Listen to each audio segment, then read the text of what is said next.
Good evening and welcome to the Minions of the Zoo Saturday edition. Technical excellence as always.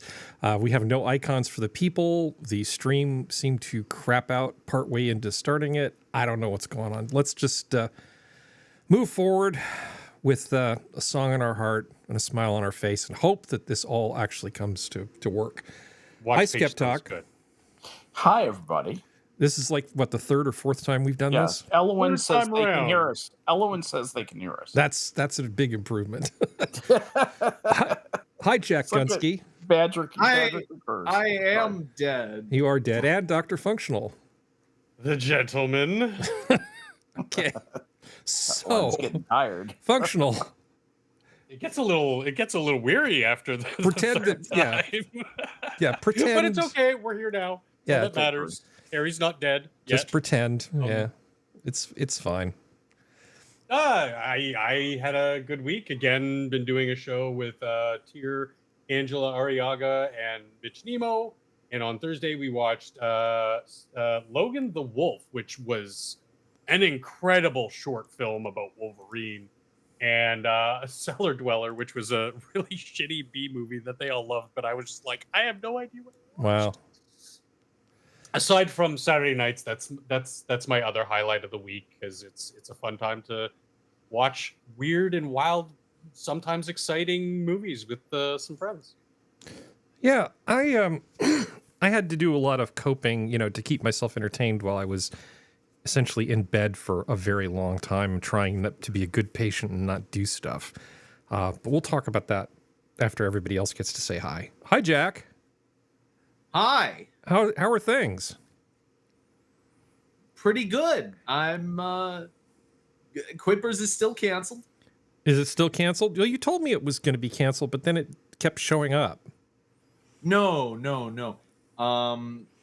Since Quippers was canceled, I've been doing what I've been calling games with Terry, and I play lots of adventure games. You might actually appreciate this. A lot of the old LucasArts adventure games.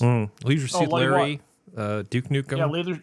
Yeah, Duke Nukem, right? Yeah. No. I'm talking about like Day of the Tentacle. the point-and-click adventure games, like Day of the Tentacle or Monkey Island. Yeah, they've been entertaining to throw it on in the background and That could be pretty damn fun. Yeah, and the thing is that they're so freaking old that some of I'm playing through a game called The Dig right now, which is also a LucasArts game, and it is infuriatingly slow at times. Yeah. I know what that's like. Yeah, the mechanics have not aged well. The game is still fun. It's just that the mechanics are just terrible. Oh man, I can still. Well, I don't know. Here's a story, but I don't know if I've told this before. On the TRS-80, there was a version of Asteroids. Okay, now the TRS-80 is not a sophisticated thing. I mean, it's all just black and white, 40 character wide. It was just blocks that kind of like a bad copy of the original thing. But a friend of mine made up some ridiculous lie about some score that he got on that TRS-80 version of Asteroids. And I suddenly felt very competitive. And I got to the point where I absolutely just crushed it and would roll the game like 3 times and go, here, I've now completely dominated you. And then he started laughing. He's like, I made it up. I didn't even get that first score. It's like, God damn it. But I just sort of got really, really, really, really good at that particular game because I started feeling competitive. I like those old games. They were a lot more fun. Like SSX on, is that PlayStation 1 or 2? I can't remember. I think it was PlayStation 2. SSX, the snowboarding game, the first one was so much fun. And then every iteration that came out after that, where they tried to make it more realistic, got less and less fun. Yeah. It's like, I'm sure at this point it's like at SSX 15 and like you spend all your time in boardrooms trying to get sponsors or something. I mean, it's like, just kill me. It's just the worst thing. A lot of times it's like, I'd rather just go back to the original one where you're doing ridiculous stunts and then the game glitches out when you hit the edge of the world. That's just way more fun. the thing is that I feel as though video games today, they're more like trying to recreate a movie where you're the main character, and they're not actually just trying to make a game, like just a regular game. Mm-hmm. And I feel that that's kind of disappointing because I had the most fun with just a regular game. I grew up playing Roller Coaster Tycoon. Yeah. That game is freaking amazing. That's probably in terms of technical prowess, that's probably the best video game ever made. Well, I'll tell you, Jack, and it might not come as too much of a surprise for you. A lot of the industry, especially the big names, are infested with DEI, and I'll just leave it at that. Oh, well, I knew that. I mean, yeah. So I mean, there's still good games. You just have to go elsewhere for good games these days. I watch V as much as it pains me. And you guys, you don't need to put the DEI in the. You got the California. every time I like try what to, he says, I can't stand how he says. oh, it. he's great. Every time I try to sound like V, I make him sound like make him sound Italian. You know, it's I can't impersonate V. I always go, it's me, Or V. grabbing. You know, it's like no, it's not. He's not Italian. Oh, that's right. That's one of the rules. I don't get to do impressions. Sorry, I broke my own rule. Anyway, welcome, Jack. Thank you. And it's good. The gaming thing sounds like a good thing. That's fantastic. Oh, thank you. I mean, it sounds like you're having fun with it. Yes, I would say on the aggregate, I'm having fun. Good. When you appear on a show like The Corner, for anyone who's familiar with it, when you appear on a show like that, having fun becomes a very relative term. So, yes, I'm having fun. Good. Oh, I'm just glad to be alive. COVID sucks. It really does. I had a fever of 105 at one point. I was like, am I going to the hospital? It's like, no, I got out like a bucket of ice water and stuck my feet in it and just started putting cold compresses on myself and took a bunch of drugs. And that's all they would do. That's all they would do. And I saved $10,000 in an embarrassing trip to the hospital that way. Yeah. Yeah. The antipyretics that they give you are not really any better than what you can take at home. Now, the antiemetics that they have are amazing because they've got stuff to cross the blood-brain barrier and fix you right up. I've had to take... I have a friend who... ever had a shot of Phenergan? No. I've only had the... Stop you in mid-vomit.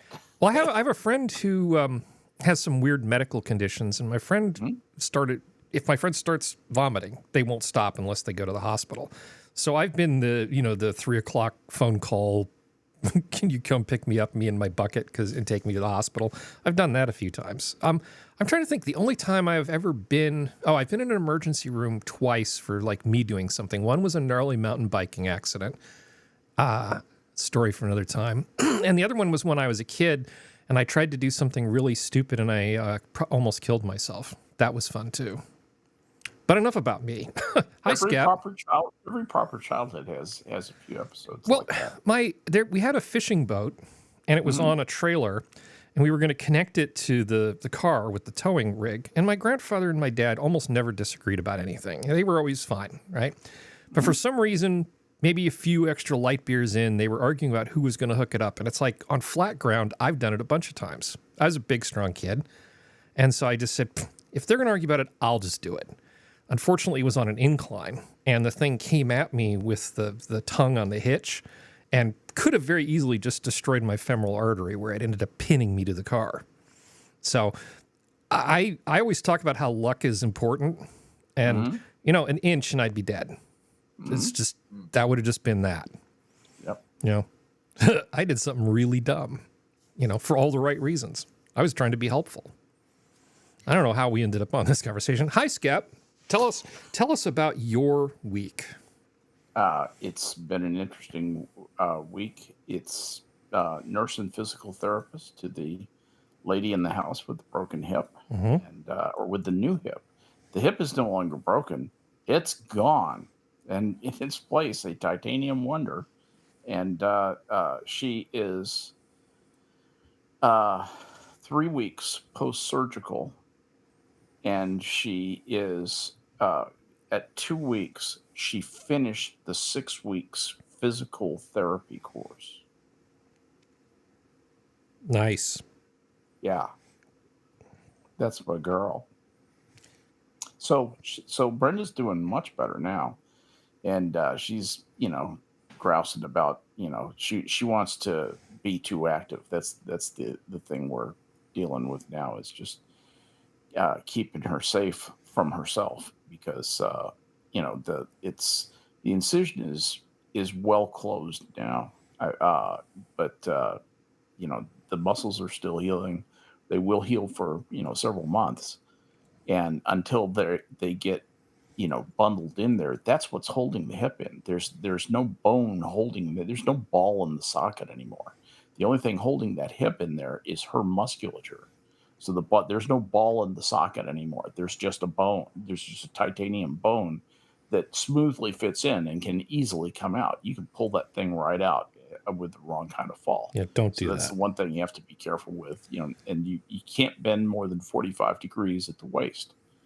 And we've been exploring all the interesting medical innovations, the help at home innovations that exist for people with new hips, and availing ourselves at least of a couple of those. So anyway, Brenda's getting better. That's a good thing. She's out tending the garden today and watering and doing all that kind of stuff. So she is back to battery. The physicians are they're all like, huzzah, one of the best recovers any of us have ever seen in our careers, kind of stuff. That's good.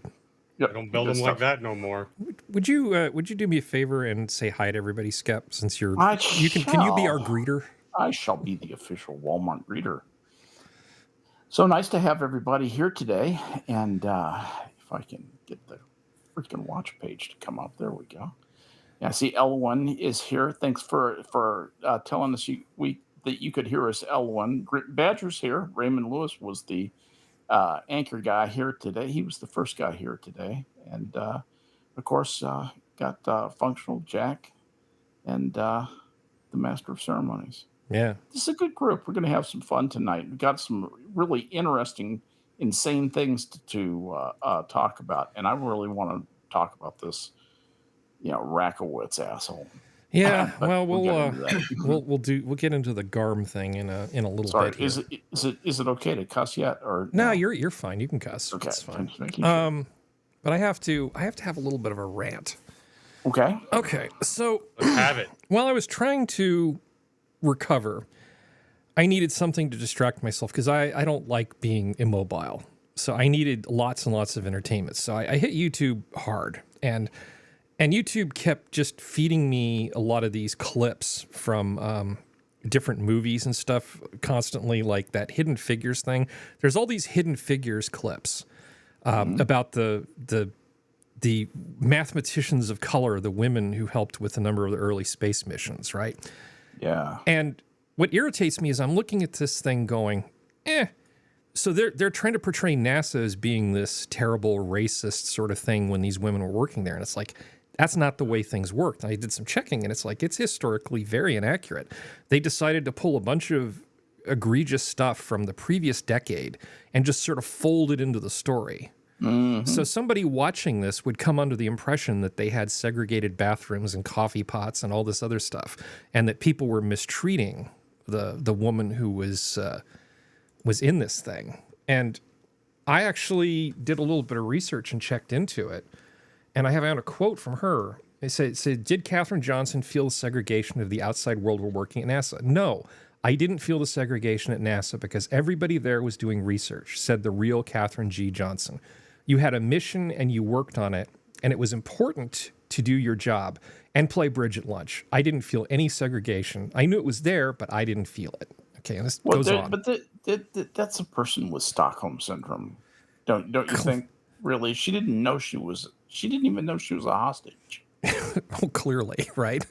I'm sure that somebody should explain the things. So I decided that it was about time, since I still have an Apple TV subscription, which doesn't have a lot of content, but some of the stuff that's on there is amazing. I still think Foundation is an amazing piece of work.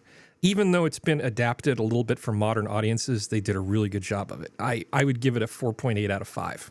I think it's really, really, really good.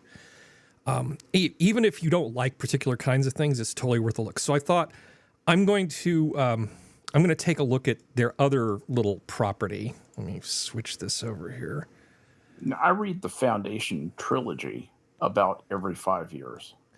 Okay, but that's good. Just because that's amazing. So this is the other thing that they have. It's sort of a historical fiction thing. In an alternate version of 1969, the Soviet Union beats the United States to the moon. It's called For All Mankind. I thought, if I'm going to be subjected to all these clips, I'll just switch over to Apple TV and I'll watch this thing. And initially, after the first season of it, when they're just sort of going over a lot of the Apollo type stuff, I think, okay, this is actually all right. By the time we get to season 3, and I'm going to do this in a way that doesn't produce spoilers for anybody, okay? But by the time you get to season 3, you've got a lot of lazy writing being driven by tawdry interpersonal crap. It's the same kind of stuff that like Jerry Taylor brought into Star Trek, where you've got girl bosses and people having inappropriate relationships, and it bleeding into sort of the space story. You know, at this point, they're exploring Mars. And shit's happening because of things that really don't have anything to do with, like, the main thrust of the story. And I'm thinking about Functional and his favorite thing, The Expanse. And I'm thinking I would so much rather be watching The Expanse right now.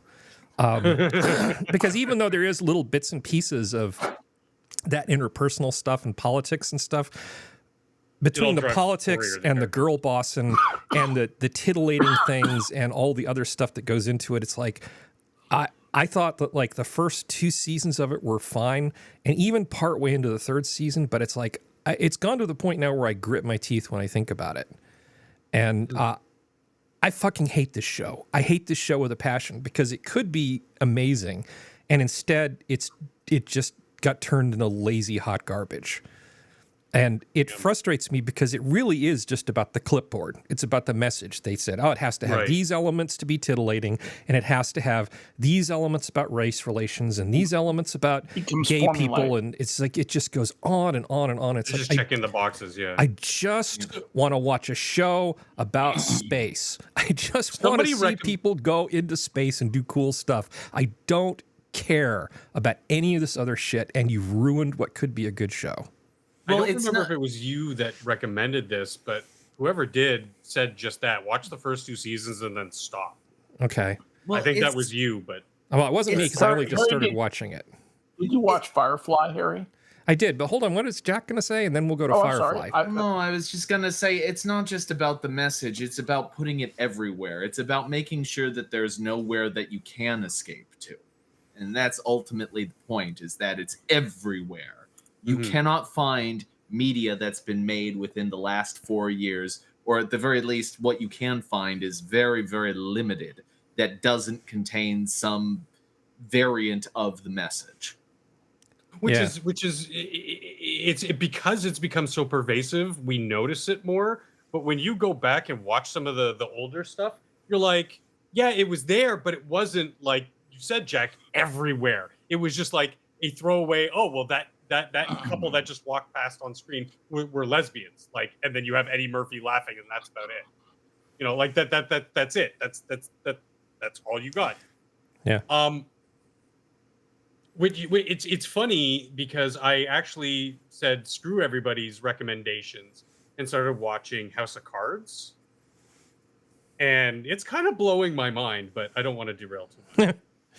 But yeah, it's just frustrating because I'm sitting here trying not to die, trying to be a good guy, fed up with YouTube, and I consumed. Escapism. I went through 28 episodes of this thing, and then at a certain point, it just reached some kind of critical mass where my curiosity about where the story was going was completely overwhelmed with my annoyance at where the story was. I'm guessing this is something like an 8 to 10 episode per 10 season, episodes per season. 10 yeah. episodes. Okay, so yeah.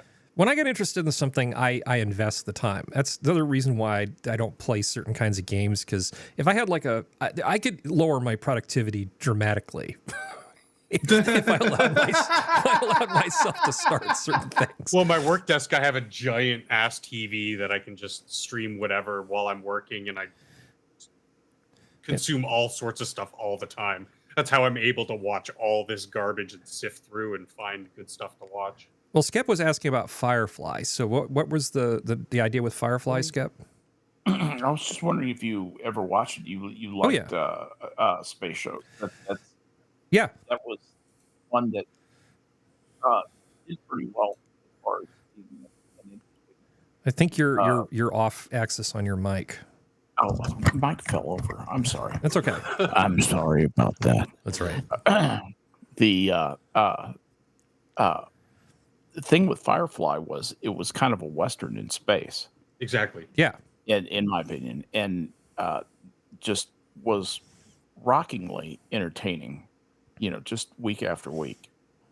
I don't know what you thought. Yeah, well, space was kind of good, but it also had like sort of the idea of empire behind it.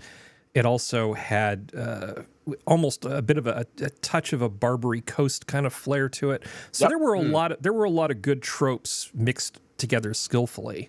If they'd only shown the damn series in order, they might have actually had a second season, but that's not a discussion for right now. Yeah, that's Firefly was really good. I mean, then you get the movie, which was 3-4 more seasons just vomited into an 1.5-hour movie, and it did not work. And Nathan Fillion should shut up about solar panels because he doesn't know what he's talking about. But other than that, it's great. It's great.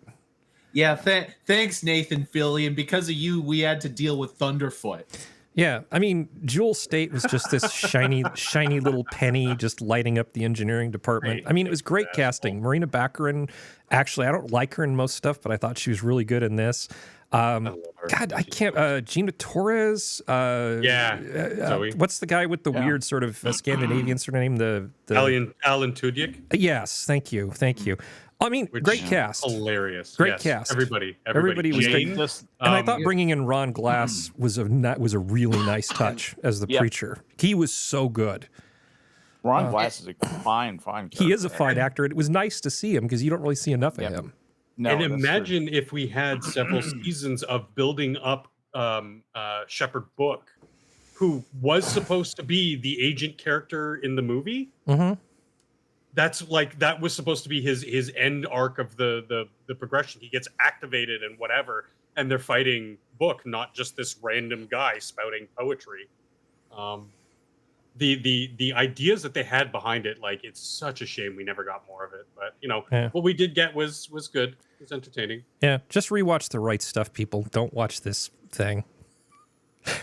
Another one I really, really want to revisit is Space Above and Beyond, but that's like that actually is a lot. That's a lot of fun. I love that series. That show just gets me so hoorah. It's not streaming anywhere that I can watch it now. No, it's actually funny because a lot of people online in some forums I'm in who are fans of the show are complaining that it's nowhere. It's not on DVD, not on any streaming services, nowhere. Hey, Harry, I just want to ask a question. Since you are a fan of space, what's your take on the movie Armageddon? I mean, versus Deep Impact, get out my blue book and start writing.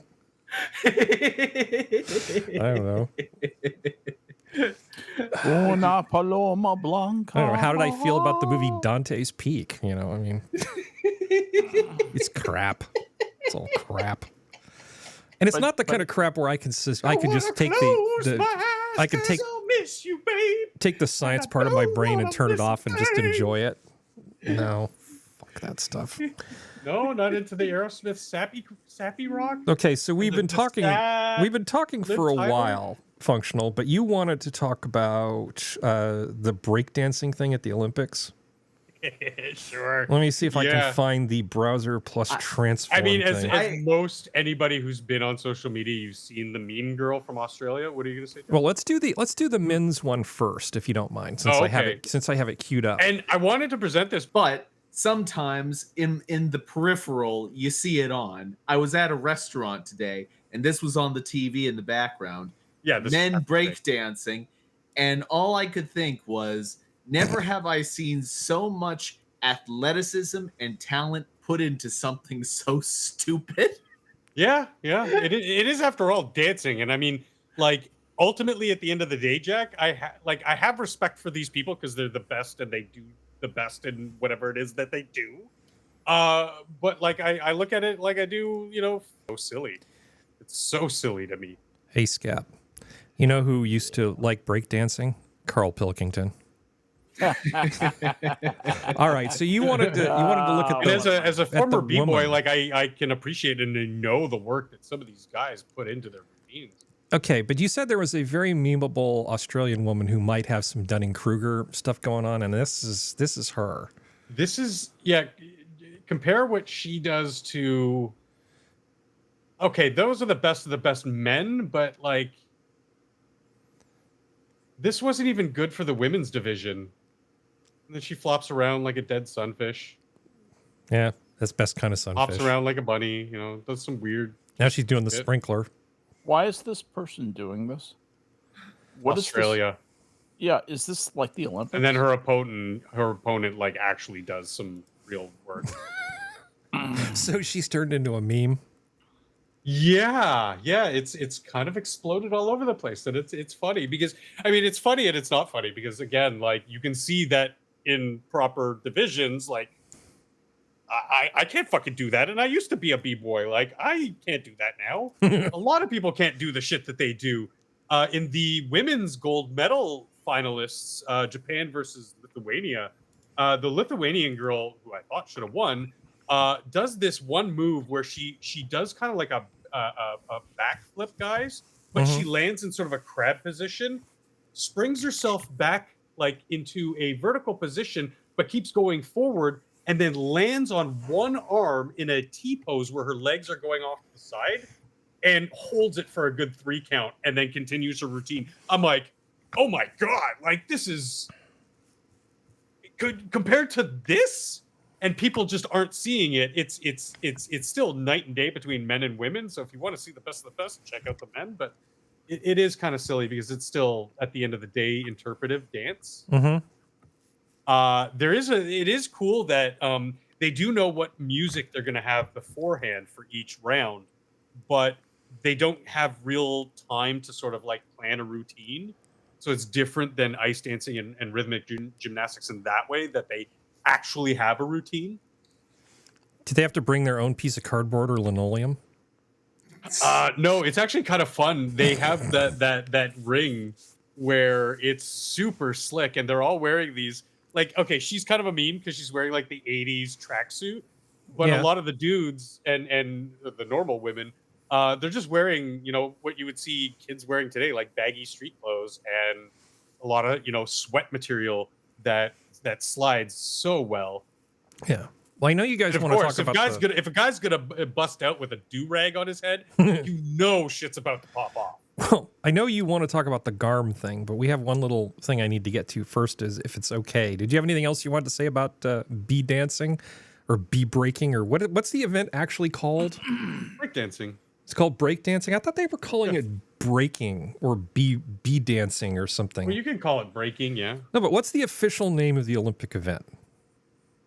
Oh, I don't know what the official, but I know it's called breakdancing, but breaking I think they're calling the slang term, the noun. Yeah. Inaugural men's breaking gold at Paris Olympics. Okay. And just as a note, Canada won gold, yay! But Canada. But I will admit, it's only because the French guy, the guy who won silver, he missed a spot where he was trying to do something dissimilar to what I was just telling you the Lithuanian girl did, where he plants his hand and tries to do like a sideways boomerang, which is you do like a cartwheel one way, but before you complete you boomerang back the other way, and he fell flat on his ass, basically. Nice recovery afterwards. But it's like, again, one of those things you would see in ice dancing or figure skating or like any kind of gymnastic sport where they fuck up and you're kind of like, oh shit, that just killed the entire round for them. And otherwise it was fantastic. I suggest, like, if you're at all interested in seeing what it's all about, do check it out, because these guys are pretty fucking cool to watch. It's like they're doing the pommel horse without a pommel horse. Just saying hi to Gamer Valine. Hi. Gamer Valine, yo, Hey, how you Gamer doing? Valine. Yeah, All they're right. still wearing, dance clothes, puffy, like things that are going to let them breathe and move. And Yeah. another component to breaking is popping and locking, which not a lot of them did because they wanted to focus more on the athletics. And there's like 18 different areas in which they, judge you on like the athleticism, the intensity, the rhythm, the choreography, blah, blah, blah, blah, blah. As long as the criteria for getting your score aren't secret. Some star Yeah, chamber no, of it's retired very well open, and breakdancers there's decide. not 18 categories, seven main categories, and there's 18 judges from around the world. Wow. So, I mean, it's something that has really taken hold like across the globe as a pseudo sport dance culture. So yeah, sure, have it in, whatever. Okay. I don't really give a shit about the Olympics. All right, moving forward. I don't have the sound effects from last week queued up. So we're going to have to retire the name Susan because I've been sort of saying, calling anytime YouTube does something nasty, just Thank saying you, thanks, Susan. But unfortunately, Susan Wojcicki, who I have no animosity toward at all, died at an entirely too young 56. And with that, my final thank you, Susan. So I feel like we have to just retire the name Susan, have her jersey in the halls of censorship just sort of pushed up into the rafters of the Coliseum, and we're going to have to come up with a new name for the censors. Well, they replaced her with an Indian guy, and nobody knows his name. Oh, I know his last name. I'm not good with people's first names usually. But yeah, Susan died at 56 of lung cancer. And that just goes to show that no matter how much money you've got, sometimes if you get dealt a bad hand by nature, there's fuck all you can do about it. So sorry, Susan. It's like the man said, you may be a superstar or a lowly street sweeper, but sooner or later, everybody dance with the Reaper. Yeah. Hey, can I say something serious about this? Well, I thought I was being serious, but yeah, go ahead. Well, no, I mean, I'm sorry. Can I say something also serious about this? Yes, you may. Didn't mean to demean. No, I just want to make sure that you didn't misunderstand because I'm not making light of her passing. Not at all. Okay. As many of you know, I was especially vitriolic, particularly on X, Twitter at the time, about Susan, and I said some very ugly things about what she did, and I don't take back one of them, not one. She made some terrible decisions. She set herself up as the arbiter of what constituted information and disinformation, and she not only didn't have the right to do that, she knew she didn't have the right, and she knew it was the wrong thing to do. She did it because she was weak. That is a something that I can't forget about. Now, when somebody dies, all the chips go in. All the chips go back to the house. And she doesn't know anybody anything. I don't know her anything. I feel bad for her family. And I'm sorry that people have to die. Believe me. I think about it occasionally. So, I say RIP. Fair winds following seas. She did some very, very good things to help get not just YouTube, but a lot of different stuff started. She was a wheel in that industry, and a very important one. And so, the good with the bad, it's all in now. I will not ever say anything bad about her again. Yep. That's why we're retiring her jersey. Absolutely. So I wanted to add my endorsement to your retirement. All right. So speaking of censorship, everybody's been talking about this. GARM, right? The World Federation of Advertisers put together this cabal with a bunch of rather nasty people in it whose goal was to basically control discussion on the internet by choking off the supply of advertisers to people that they deemed to be problematic. And that's the capsule summary of what went on. So wait, hold on. Is this a real group? Yes. Because yes, it is. Yeah, if I go to people and I say, by the way, there's a cabal of advertisers who are looking to cut off public discussion, they're going to call me a conspiracy theorist. No, this is a group that worked with the advertisers. So the advertisers said, hey, protect us from problems. Basically mitigate things, but help us get our advertising out. And so what GARM would do is they would decide who would get advertising money from a lot of huge advertisers and who wouldn't.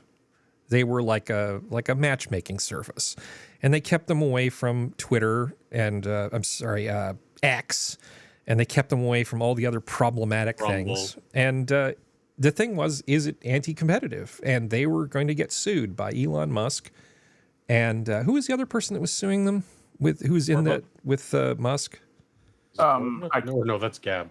I don't remember, but it almost doesn't matter. If it almost doesn't matter. After you are toast. And I think the note I made here was what was in the thumbnail, that they folded like a cheap lawn chair at a fudge convention. Yes, I love that, by the way. They just they folded really, really quickly. Now Scott Adams' take on this, that they just said, "Oh, sorry, we're just going to disband." There's nothing to there's nothing for you to sue here. We don't even exist anymore. Moving on. Yeah, they're terrified of Discovery because there were leaked emails showing that they literally said, because you have conservative influencers on your platform, we're not advertising on Rumble. And it's like, that's not the only thing that are on these platforms. You should be able to, as an advertiser, as your right to pick and be able to say, okay, well, we want to put it on, video games and breakdancing videos and bikini streamers. Okay, done and done, no problem. And conversely, could also say, well, we don't want to affiliate ourselves with anything political or the dairy industry, just whatever. Okay, done and done. Like that's the appropriate way to handle it. And they were basically saying, no, because you have literally in the email by name mentioned people like Steven Crowder on your platform at all, we're not going to advertise to anything. And they controlled, 80-something% of all advertising that gets done on the major platforms? Yeah. Across like hundreds of platforms, but all the major ones exclusively used to go through GARM, and it was 2 people at GARM, and then a bunch of subcontractors that would, lawyers and this kind of stuff that would actually do all the footwork. But basically it came down to, Jack, 2 people controlling the destiny of billions of dollars, not only for large companies, but also for end users, small channels that wanted to get off or get a start, couldn't get anything because maybe they were deemed unsafe or just undesirable or just flew under the radar of this one or these 2 people. Yeah. If you're blocked by who's that guy who's the Star Trek fan who's the Steve Shives? Yeah, if you're blocked by Steve Shives, then you can't advertise, or you can't take advertisements. Now, I'm going to show this clip that Skep sent from the New York Post. Now, first of all, it's New York Post. We're not saying anything here is true. We're not saying that this is factual. This is just what people are talking about. So this is not, I'm not saying that any of this is true. What kids are talking about these days. Well, I mean, this kind of struck me as being kind of a low quality article in some ways, because they were really piling on this guy, and every bit of it may be true, but I just don't have any corroboration of it, and I don't want to get us in trouble. Yeah, it's actually roughly correlates with things that I've read, but I think anything you read in the Post you have to take with a grain of salt. It was just all in one place, and the subject had come up, and I thought, well, this isn't really the mainstream of the stuff, so I'd throw it on your server and see what you thought. Yeah, so, I mean, it says here, ever heard of the Global Alliance for Responsible Media? No, and that's the idea. It's a secret bureaucratic group that nonetheless wants to decide what you read, see, and hear online. GARM, as it's known, is an initiative for the from the World Federation of Advertisers, a cartel that exerts control over some 90% of global marketing spending. But it used, possibly illegally, big bucks leverage to go after free speech online, per a bombshell new House Judiciary Committee report. The idea is simple. GARM picked out supposed bad websites that allegedly spread disinformation. By the way, go back up just go back right there. No, down a little bit, down into that paragraph. Okay. Where it says, I'm sorry, I wanted to point something out. That 90% figure, that is completely inaccurate. They do not control 90% of media spending, marketing spending. That's business statistics don't work like that. Not in the marketing world. I spent years and years, spent a decade doing accounting in that world. That's not figured that way. Sorry. That's not worded well at all, because the way I read it in the report, it was 80% of social media market. But we agree it's a lot. What that means is there are some big wheels on here. There are some influential people on here. That's what he's trying to say. Yeah. Yeah, and here's our mastermind. Supposedly it comes down to this guy, but I have a feeling that he had a lot of help. Strong pinnacle of masculinity and machismo this guy is. Does this watch make my hands look small? Yeah. Oh my God, has testosterone ever graced that face? All right. Fetal alcohol syndrome. Well, good job, Elon Musk. Thank you for taking care of that. David Pakman. Did you have any questions about this, Jack, other than is this actually a thing? Is this the guy who tells Indiana Jones not to enter the Temple of Doom? Could be. He does look like he would bring a whip to a fight. Yeah. No. He's not that guy. Don't go in there, Mr. Jones. Yeah. Aziz Light. No, wait, different movie. Oh, yeah. Yeah. All right. So I have to, let's see, what do I have to do? I think, let's see, we're 47 minutes into the show, although I'm not sure how we count the first few minutes of technical excellence that took place. No, it's Brendan Fraser's little buddy, Benny, from The Mummy. Oh, really? He's just missing his fez. Yeah. He looks like any generic character that you throw into a movie to look weak and you want to see him get punched. Yeah. And just slightly ethnic. So you could play like Greek or Middle Eastern and you want to see him get punched. That's the most important part. Well, speaking of ethnicity, we did briefly touch on the whole controversy about Kamala Harris and, is she Indian? Is she black? Whatever. So Trump made some comments and, with his usual deftness and skill and subtlety. And of course, the mainstream media, which is 90% against him, had a field day giving the least charitable interpretation of what he said. But Kevin Sorbo, of all people, actually, I think he's come up with a solution to the whole question of what is Kamala's ethnicity? Oh, yes. So he came out with this, Kevin Sorbo. If Kamala really is black, have her say the N-word. Let the people decide for themselves. Oh my God, it went up to 4.6 million views. Holy shit! Because I follow him on Twitter. He's a fun Honestly, guy. that would do it.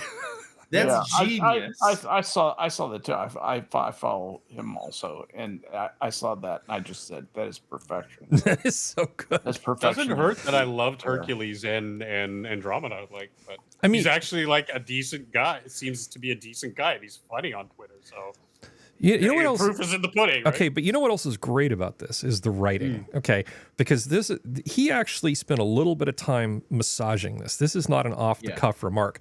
There are no extra words. There's no extra ornamentation on there. There's no equivocation. It's a perfectly written little thing.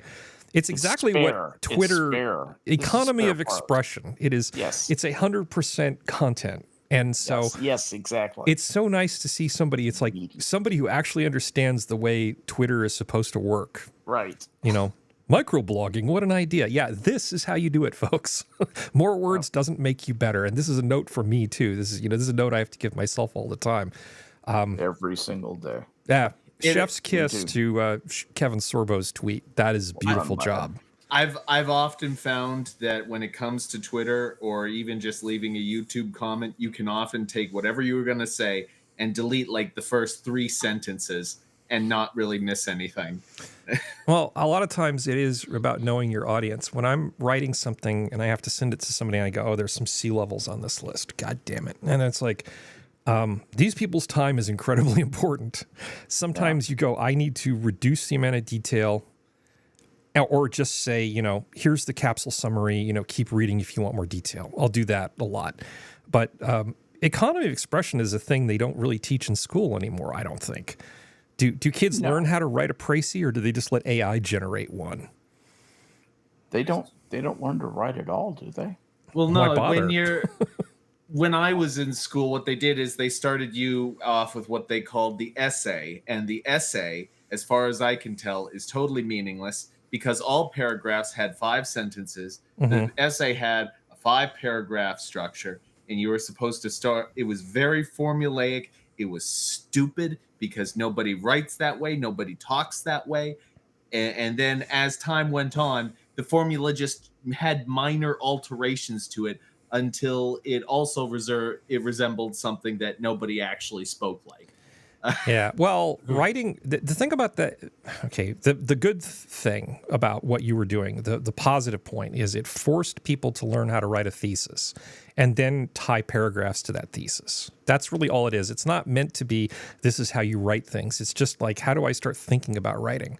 Because once you have a thesis and you can make an argument, if you're doing make topic sentences, you can make decent paragraphs. Once you get to the point where you sort of have a thesis, you have a conclusion you're driving toward, and you're trying to convince somebody of something, it's like almost like you have to come up with a measure space where you look at like the ideas, and you want to take people at sort of a comfortable gradient from somewhere where everybody agrees to the point where you want them to be.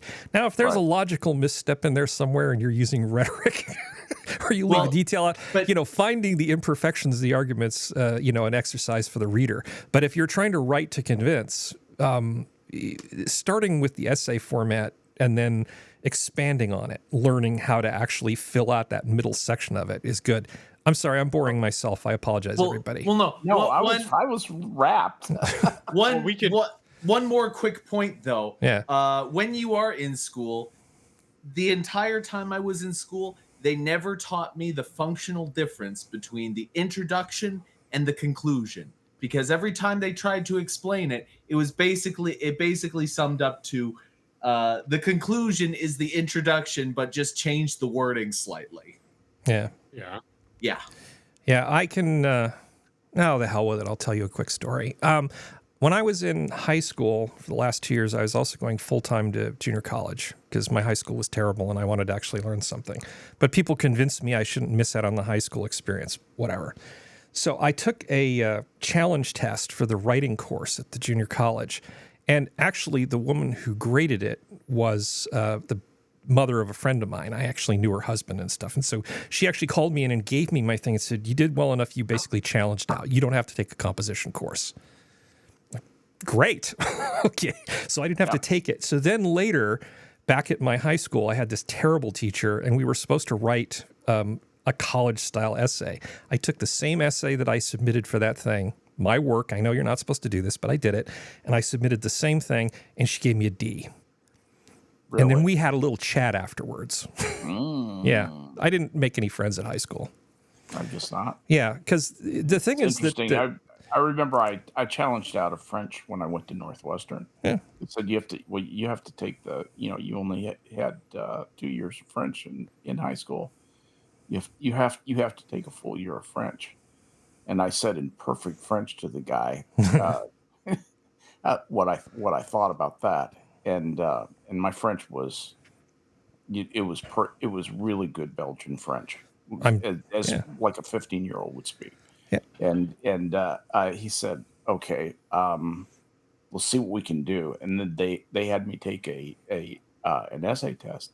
And I remember they didn't call it a challenge test. They called it a CLEP test for exam placement or something. Yeah. I forget what it, but anyway, making a long story short, CLEP tests are very handy. Get you out of a lot of boring classes. Yeah. Well, my clumsy point I was trying to make was that, sorry, my voice is still a little fried, that the high school teachers often are not very good, and they don't really know when they're supposed to prepare you for college, and they don't know what they're doing more often than not. If you actually care about academics at all, test out of high school, get your GED, go to the community college nearest you of your choice as soon as possible. Don't waste your time in high school. They're really not the best years of your life. Yep. I had a couple good teachers, 2 great teachers, and the rest were just. Oh, there are some good ones. Absolutely. No, I'm just saying, like, it was above average. I actually was privileged to go to one of the best schools in my district, in my city. Yeah. You know what I did when I was not taking classes at like junior high and stuff? I TA'd. I actually TA'd for a math teacher in junior high school. And I taught so basic computer operations to yeah. professors at York University. And I TA'd in chemistry and physics and a few other things too. So that's how I got my credits without having to take the same classes over and over again, is I just TA'd. Excellent. And I also took swimming at 7 a.m, which was great. God, I love swimming when it's cold. But anyway, they let me convert those teaching jobs that I took myself to as credits. Yeah, Which is really nice because I got to teach old fuddy-duddies like Skep how to use a mouse. This has got to be boring as hell. What am I doing with this? For people hearing about me. Hello, computer. Yeah, make some transparent aluminum. Anyway, so shall we talk about this? Okay, so Kamala Harris said something today, which was it the N-word? Well, no, we could only wish. Said something that scared the ever-loving crap out of me, and it should scare the crap out of everybody else here. While our economy is doing well by many measures, prices for everyday things like groceries are still too high. When I was Attorney General, I went after price-fixing schemes. And when I am president, it will be a day one priority to fight to bring down prices. I will take on big corporations that engage in illegal price gouging.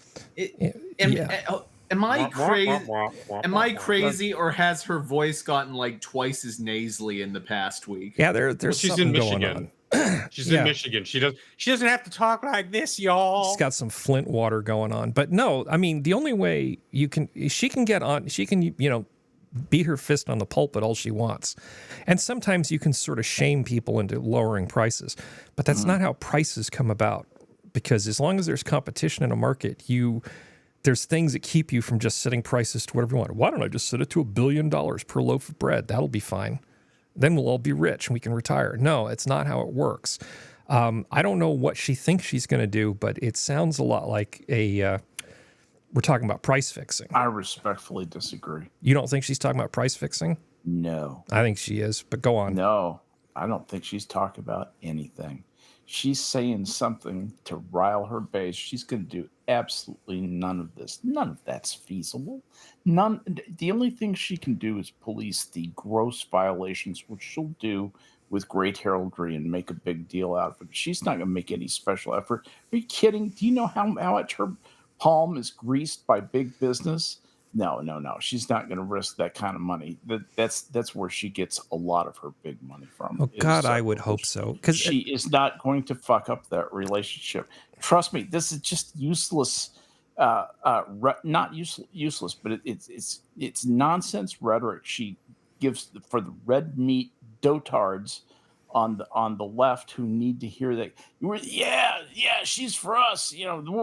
That's all she's trying to do is get them into the voting booth. That's all that's going on here. She's not going to do anything like this. Yeah, I would hope not, because it would make her dad very sad. It's completely vapid, Skep. There's no meaning there. Yep. I mean, and what problems are they trying to solve? Anything. I'm going to solve problems on day one. Yeah, but and the worst part is that they're offering solutions to problems that they themselves have caused. Her administration, alongside Biden, has caused the problems that are affecting these prices, and we all know what those root causes are. We've seen it being, we talked about it to death, but like we know what they are. And so even when they bring up, what's his name? Tim Walz wants to feed hungry kids. Don't you want to feed hungry kids, you right-wing maniac? It's like, why do they have to feed hungry kids? Yeah. Oh, is it because all their parents' businesses burnt down while he just sat on his lawn and drank an Arnold Palmer to the smell of burning tires? That's The phenomenon you're describing is called strategic obfuscation. And it's the old thing with, do you believe in the death penalty? No. So you're pro-crime, huh? See, that's strategic obfuscation. That's exactly what's going on here. It's just slightly different. I hope you're right, because I think so. Nixon tried it and it didn't work. I was really sad to see a Republican try this crap. They know what happened. Look, economists know. I studied it in economics. You find out what happened when wage and price controls go into effect.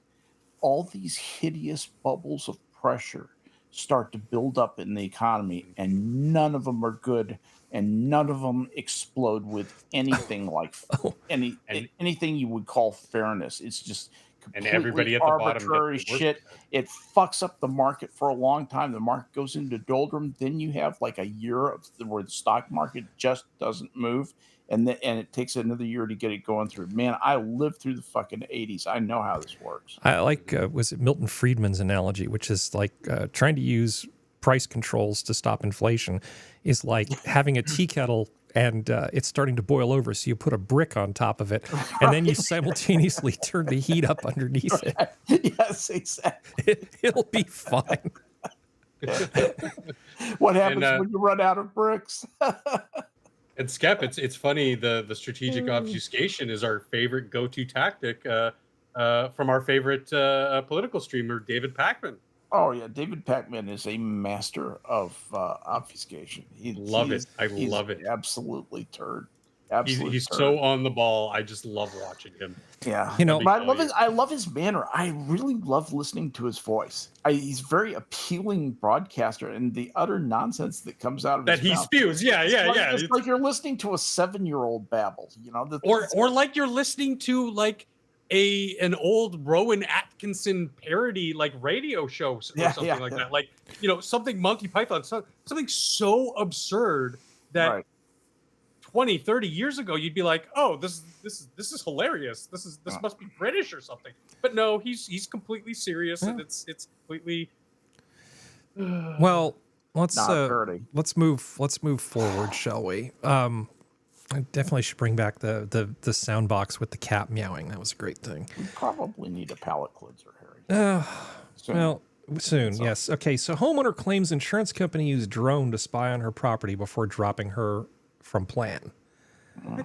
So basically this nice lady was working on her house, having it remodeled for 2 to 3 years, because it takes a while to do these things.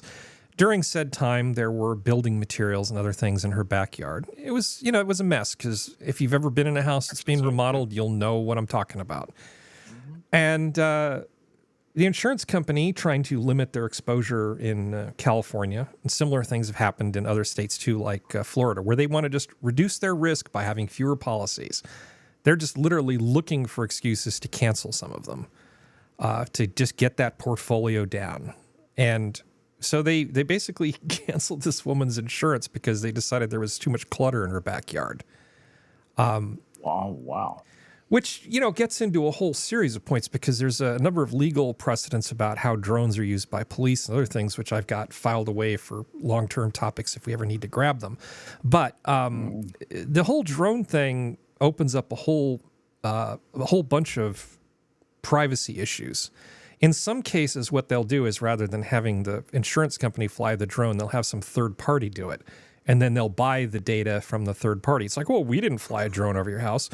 No, we just paid somebody for the data when they flew a drone over your house. Right. I don't like this in 15 different ways. I mean, this is this just seems kind of sad and wrong. At the same time, though, if they want to not insure people, it's a free market. I don't have a problem with insurers pulling out of markets where they don't think they can make any money. I mean, it sucks for the people trying to get insurance.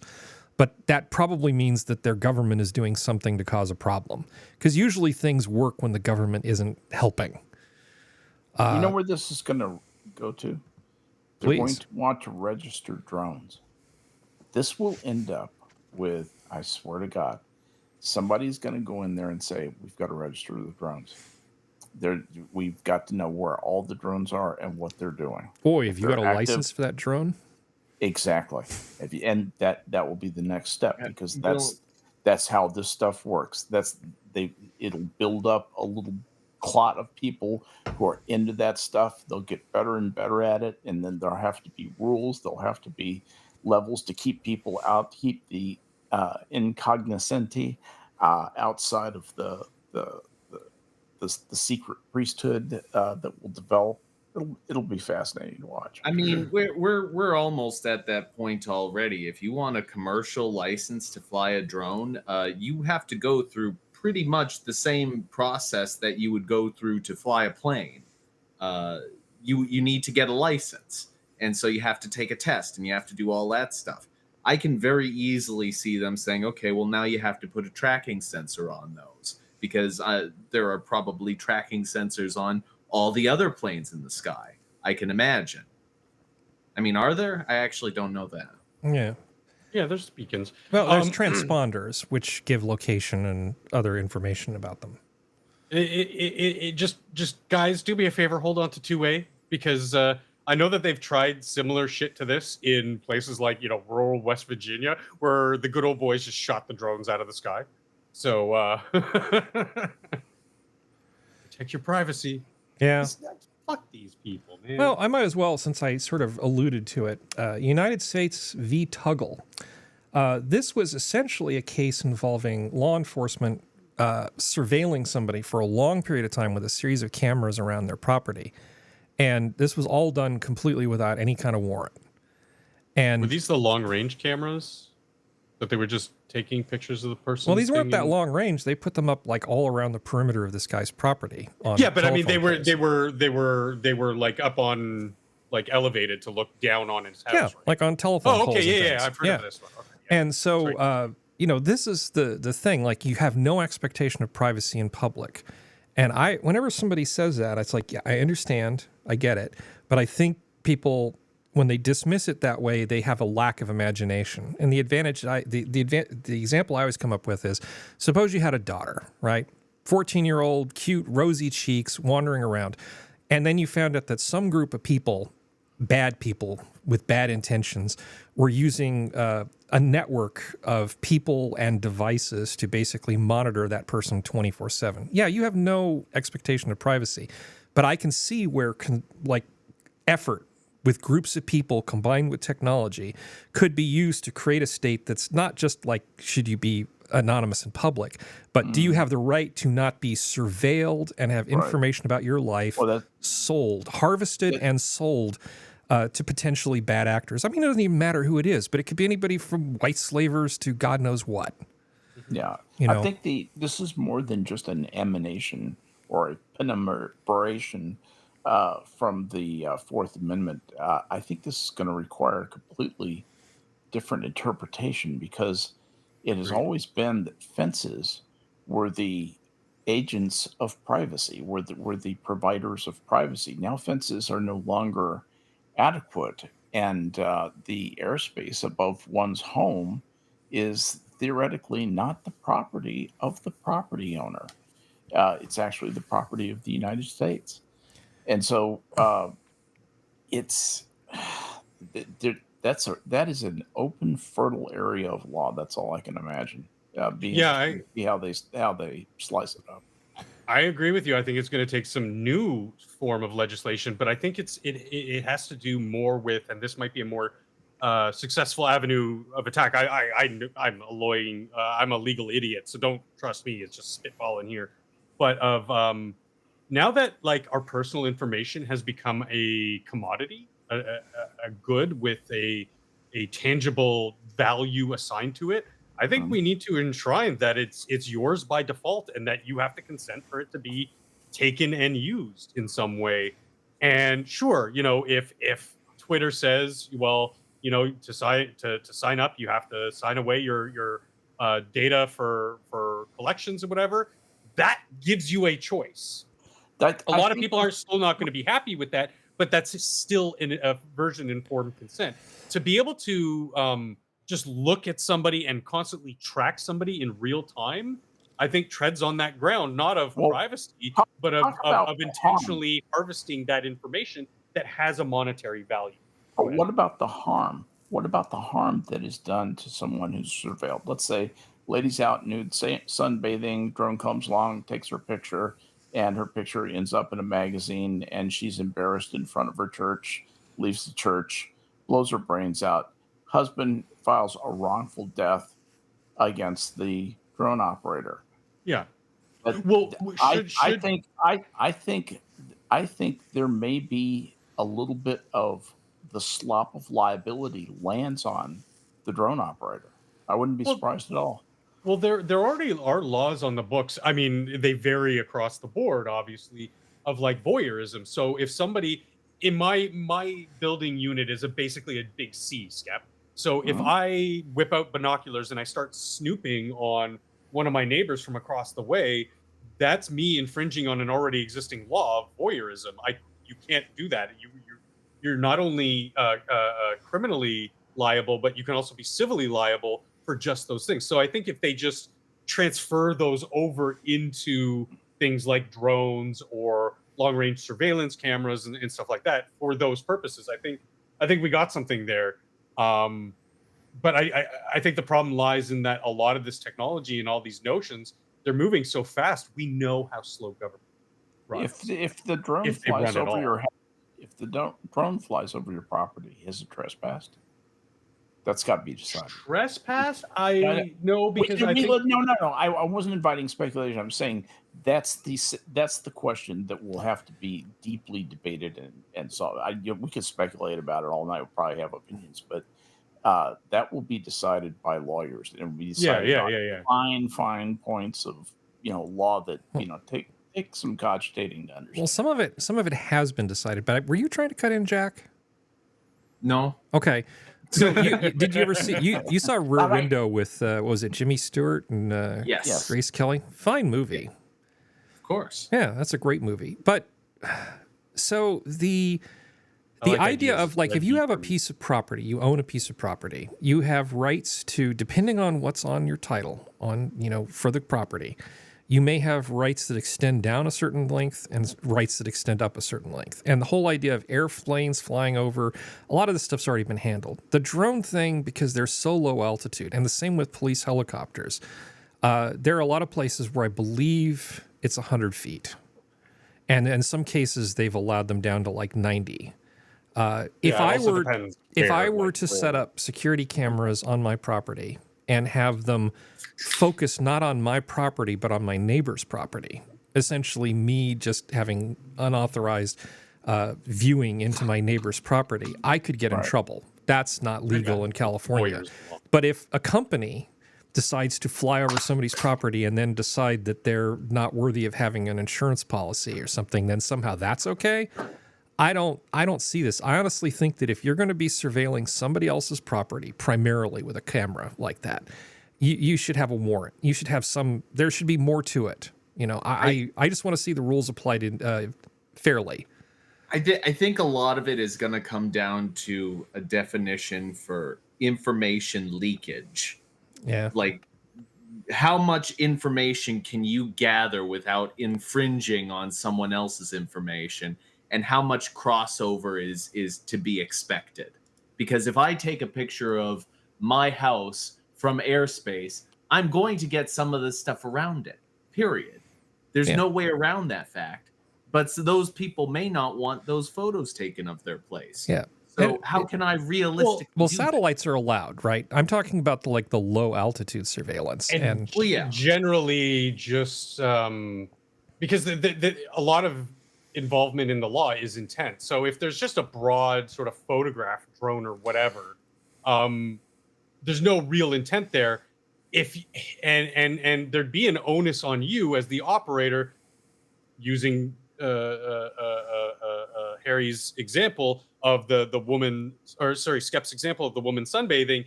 You see that, you go, oh shit, I didn't, and then you erase it off your hard drive.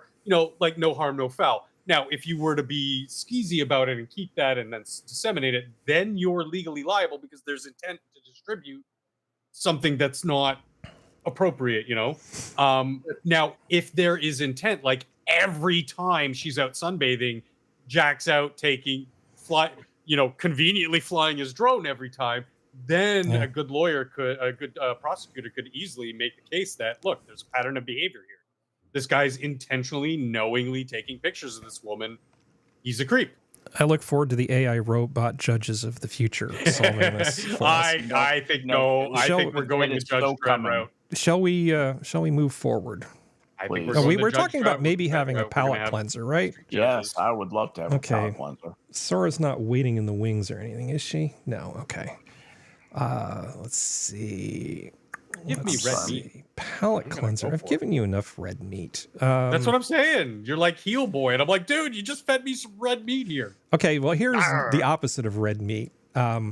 Pop-Tarts is releasing its first-of-a-kind treat that still has our jaws on the floor. So Pop-Tarts decided that they would actually release like a giant Pop-Tart for like parties. This is like a limited run thing, so it's 73 times the size of a regular Pop-Tart. You're gonna have a party here. Have a ginormous Pop-Tart. No, it's like a giant Pop-Tart. I could see this as being the centerpiece for a party. Oh, it's even bigger than those are hands. Oh shit, that's huge. Yeah. I was thinking, just like the size of a cake or something, but no, wow. Is it like surface area bigger or is it volumetrically bigger? No, look at it. That guy's that person's hand is like getting a handful. That's like 3 inches. Oh my gosh. Dude. Look at that. That's like 3 inches thick and like the size of a small throw rug. Yeah. Yeah. That's pretty impressive. Shit. I don't know. I kind of want one just for the novelty of it. Is that wrong? It's cost $60, by the way. It's wrong, Harry. Don't do it. You'd regret it. I wasn't going to eat it by myself. I was going to invite some of my imaginary friends over. Buy a decent steak. Oh, okay. Yeah, really. All right. You'll enjoy the decent steak. Hey, I love a good tomahawk steak, but we'll talk about that after the show. So here's something, I don't know if this is a palate cleanser, but it's just more shocking to me. You know how we're being told we can't have gas appliances because global warming, blah, blah, blah, blah, blah. Oh. So how Pakistanis transport natural gas in plastic bags. In some parts of Pakistan, you might see people hauling around what look like giant plastic balloons. Yeah, I'm going to kill this. So basically, people go and like, I need some natural gas for like my cooking and everything else. So you go to this shop and then they just inject natural gas into a giant plastic bag, fill it up, and then you just, wander on home and then use it for your various things. Do you realize how leaky this is? I mean, I kind of feel like I don't need to worry about tiny little gas leaks in my house if this is how the country of Pakistan is moving their natural gas around. All I can think is, God, how easy would this make drone strikes? Yeah. I mean, they obviously know what pressurized gas is because that's what they're filling these stupid balloons with. Mm-hmm. Why not put it in another pressurized container? No, this is better.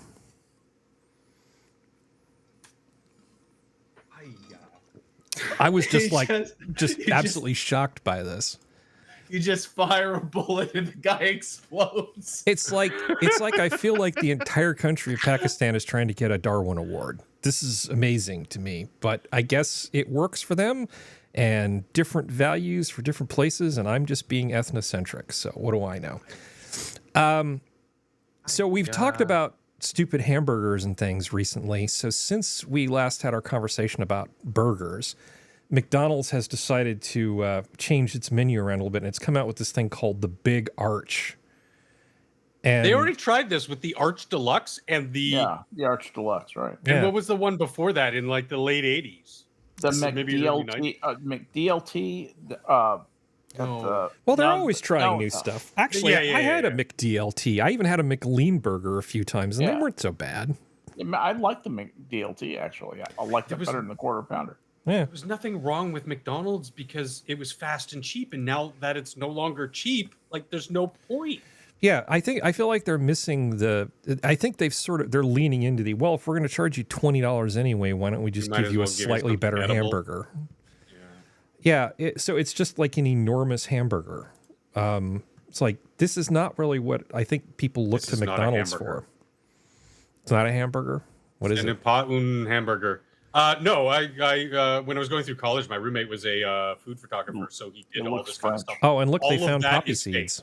Yeah. All of that is fake. Like each poppy seed is placed with super glue. that yellow stuff is probably just some thick paint. And why are The you lettuce is GHEY? crumpled green paper that's been stained. It's and it's actually the whole thing is made out of urethane. I used to make this stuff. I used to make stuff that was the blanks for stuff exactly like this. Also, prosthetic breasts. We did a lot of interesting things at Hoover. It's funny though, Skep, too, because with things like Food Network and that whole the food renaissance of like people actually becoming celebrities and stars for doing these shows and stuff, it really took a bite out of their industry, because a lot of them went to work for these shows to photograph the food.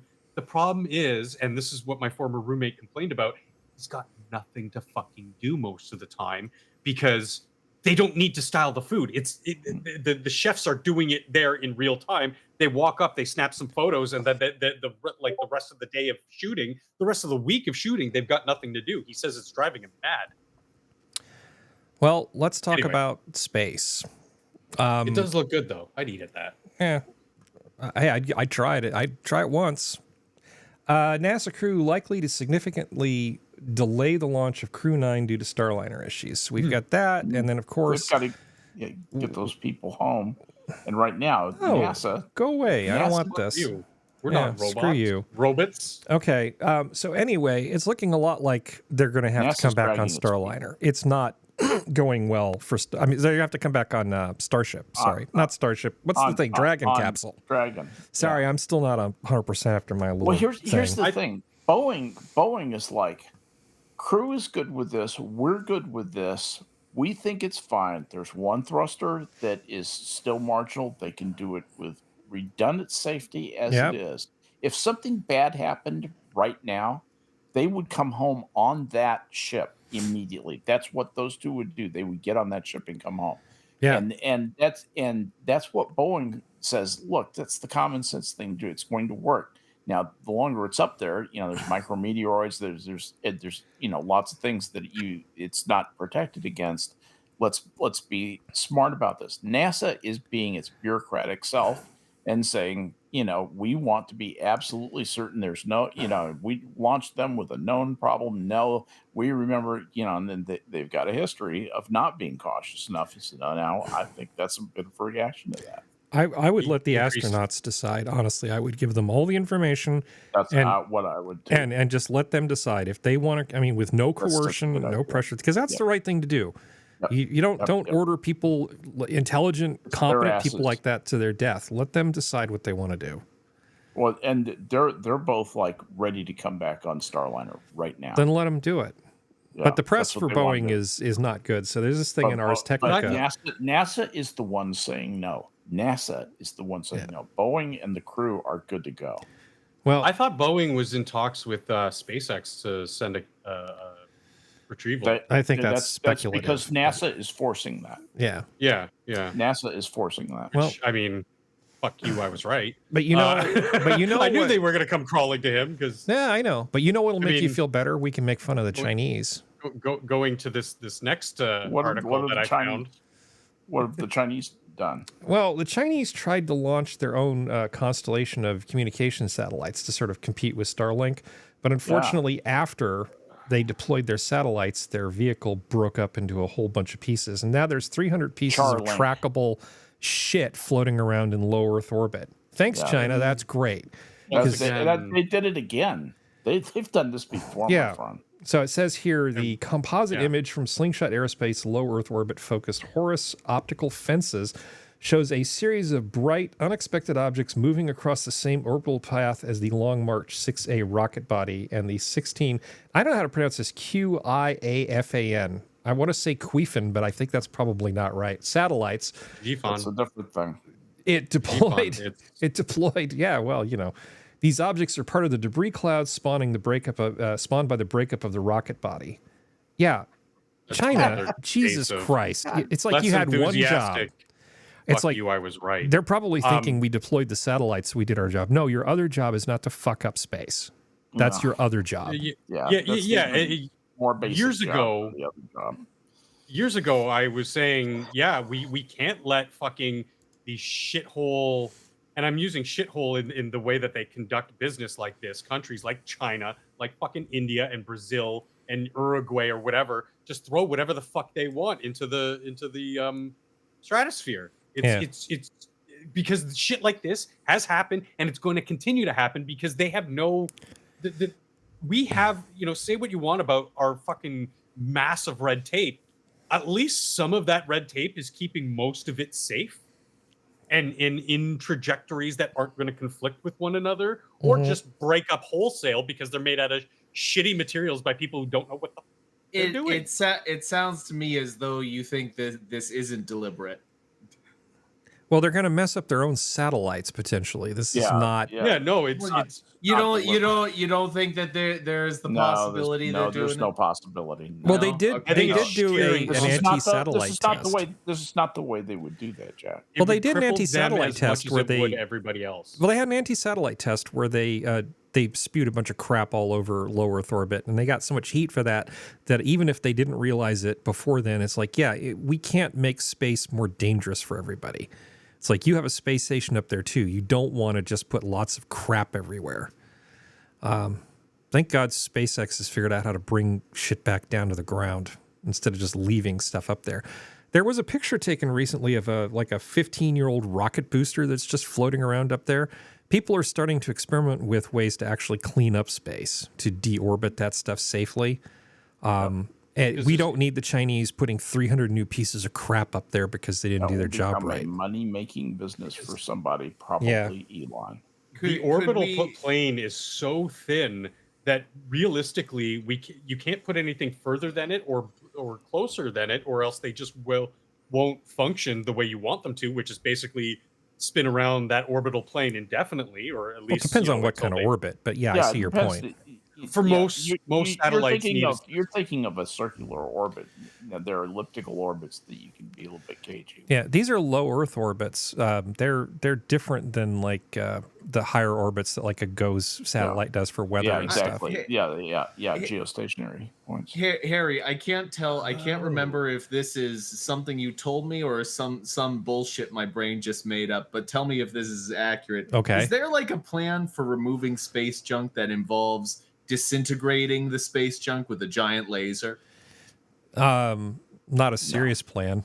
Yes, and we Jews are on it, so don't worry. Well, that's okay. Just checking. You'd have to stop controlling the weather temporarily for it to pull that plan off. That's a joke. So I'm guessing it's just some bullshit my brain just made up. Okay. Yeah, it's not the worst idea. What you could do is just hit them with enough light pressure to boost them into a higher orbit where they cause the Chinese more trouble. I mean, it wouldn't even need to be the big stuff. Maybe if it got some micro debris kind of stuff. Yeah. I don't know. Another would be drones with a giant net and just collect some of it. Some of it would be as easy because it's small enough to just push it down and make it incinerate on reentry. Let's see if I can find something funny. There's a spec ad from a long time ago. Let's see if I can find it on YouTube. No, the world isn't that entertaining. Too bad. No, there was an ad. It was a spec ad for Sutter Home, where they were going to put the name of. No, it was 7-Up. They were going to put their logo on the moon, and they ended up blowing it up. And then the whole premise of it was that Sutter Home, creating bad decisions for 20 years, kind of thing. It's where you put our logo on the moon with a giant laser. I'll find it. I'll show it to you at some point. All right. So let's see. What are we doing? We're doing a show here. Let's talk about Europeans because they suck. Oh, no. Let's see. Do I have to save this thing? It's a Pluto thing. Yeah, I got to save her for when Sora's here because it'll make her happy. Europeans or, Europeans? Europeans. Oh. Okay, European tourists accused of defacing one of California's most ethereal parks. So, familiar with Joshua Tree, Skep? Yeah. Yes. So a bunch of Euro trash decided to, 3 Germans decided to go in there and play paintball at Joshua Tree. And they got paint on everything from signs to rocks to bathrooms to... They just went through and just fucked up everything.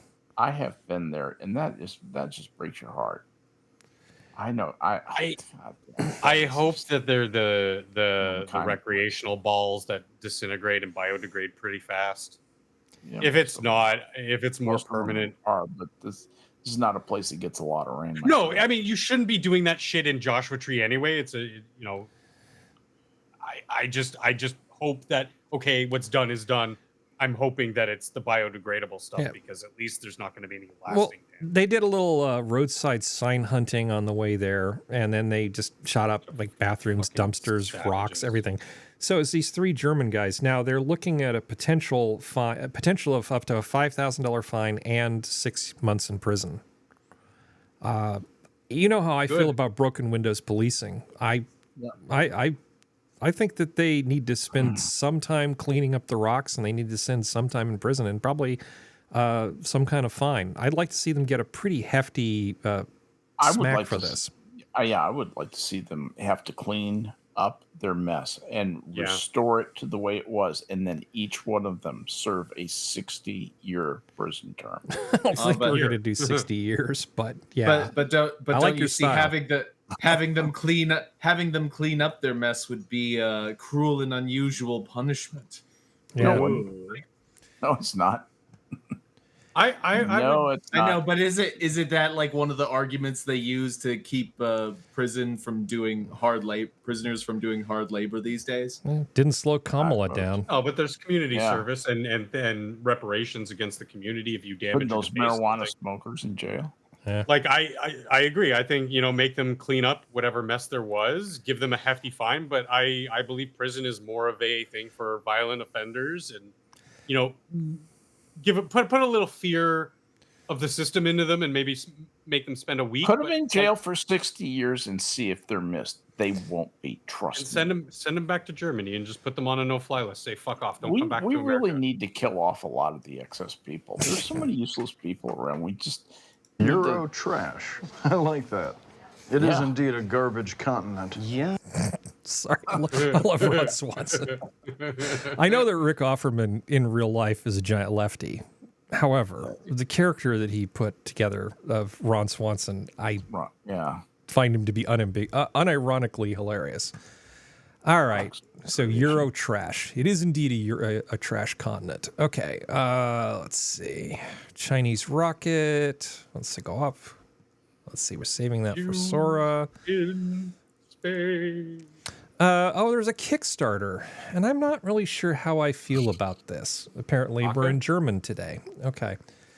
It is a Kickstarter for a small device which emulates a thing that doesn't exist yet. Basically, an error-correcting 30-qubit quantum computer. And you can hook it up to your laptop, and it's your little puck that connects to your laptop. And the purpose of this isn't to be a the purpose of this is not to be a quantum computer.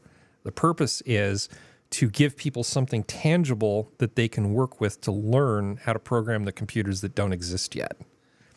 So what this Kickstarter is doing is they're trying to get people to buy into this thing where they get this sort of low-cost thing. It's like $39, right?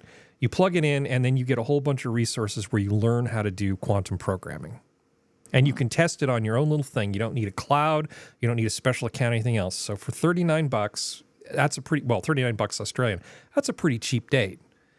And I think, as much as I hate this because it's Kickstarter vaporware, right? Right. I really like the idea of getting away from the AI thing and people learning about this whole other thing, which could be an amazing development. But that's why it won't take off. This won't take off. This requires a lot more work, and it doesn't give you computer-generated boobs. So that's This will not give the correct amount of gratification to sell this type of software. Sorry, it just won't. It takes too much effort. They invented an external hard drive and PDFs. They invented an external hard drive. What?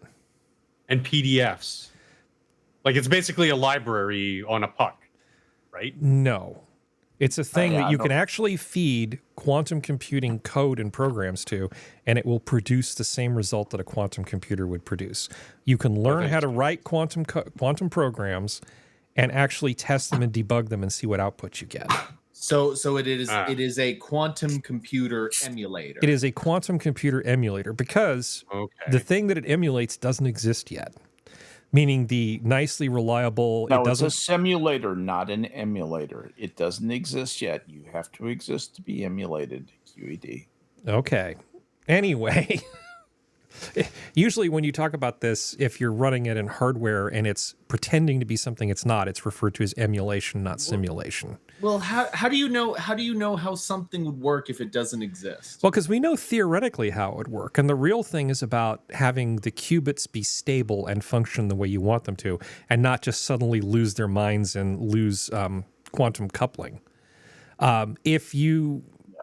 So this would be like, this would function like the perfect quantum computer that we want to build. So it gives people a jump start on learning how to write the code for the thing that's going to be here not in too much time, because everybody's talking about AI and people are kind of lost sight of the fact that quantum computing is going to be a huge thing too. So what's the big advantage of quantum computing as someone who knows nothing about it whatsoever? Well, the back of the box sort of interpretation is you can solve problems by looking at all possible solutions simultaneously.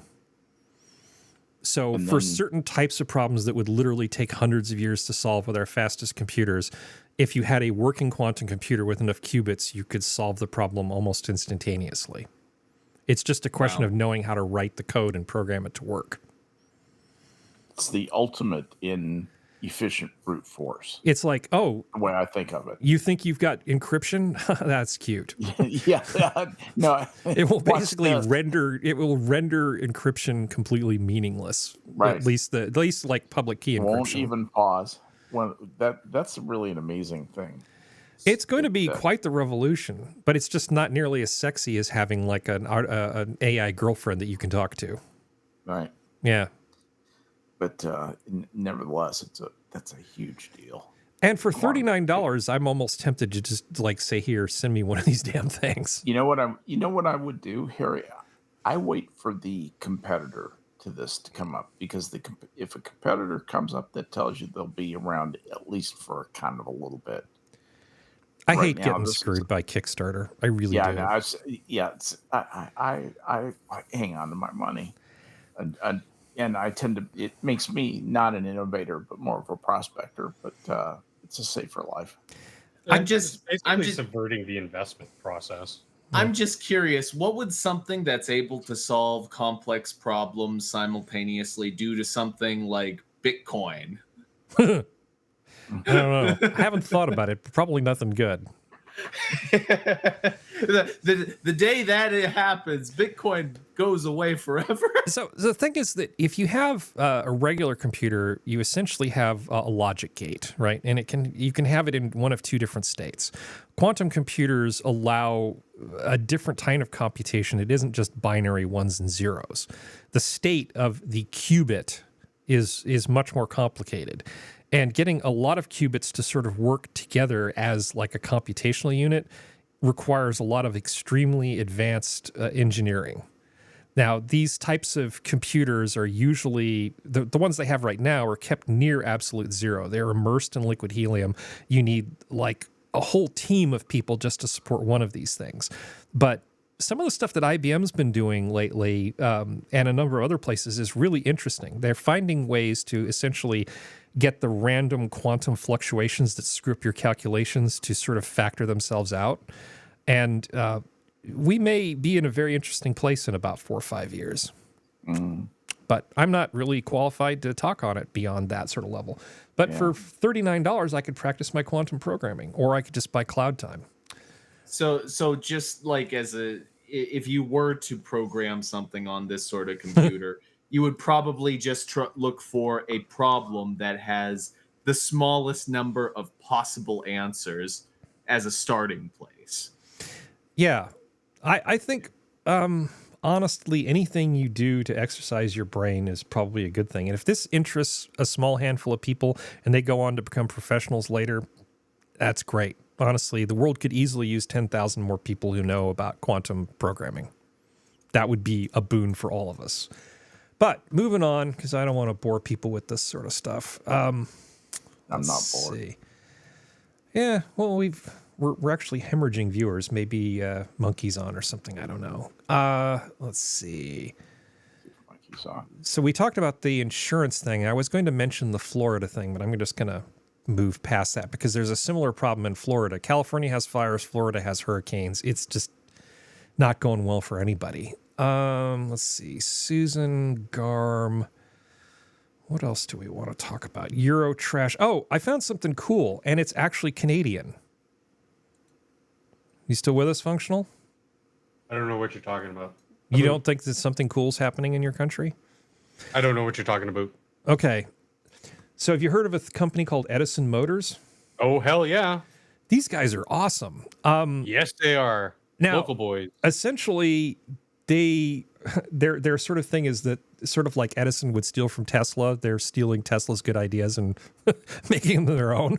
And they're building like big ass trucks, like the kind you use for hauling logs up the side of mountains. Yeah.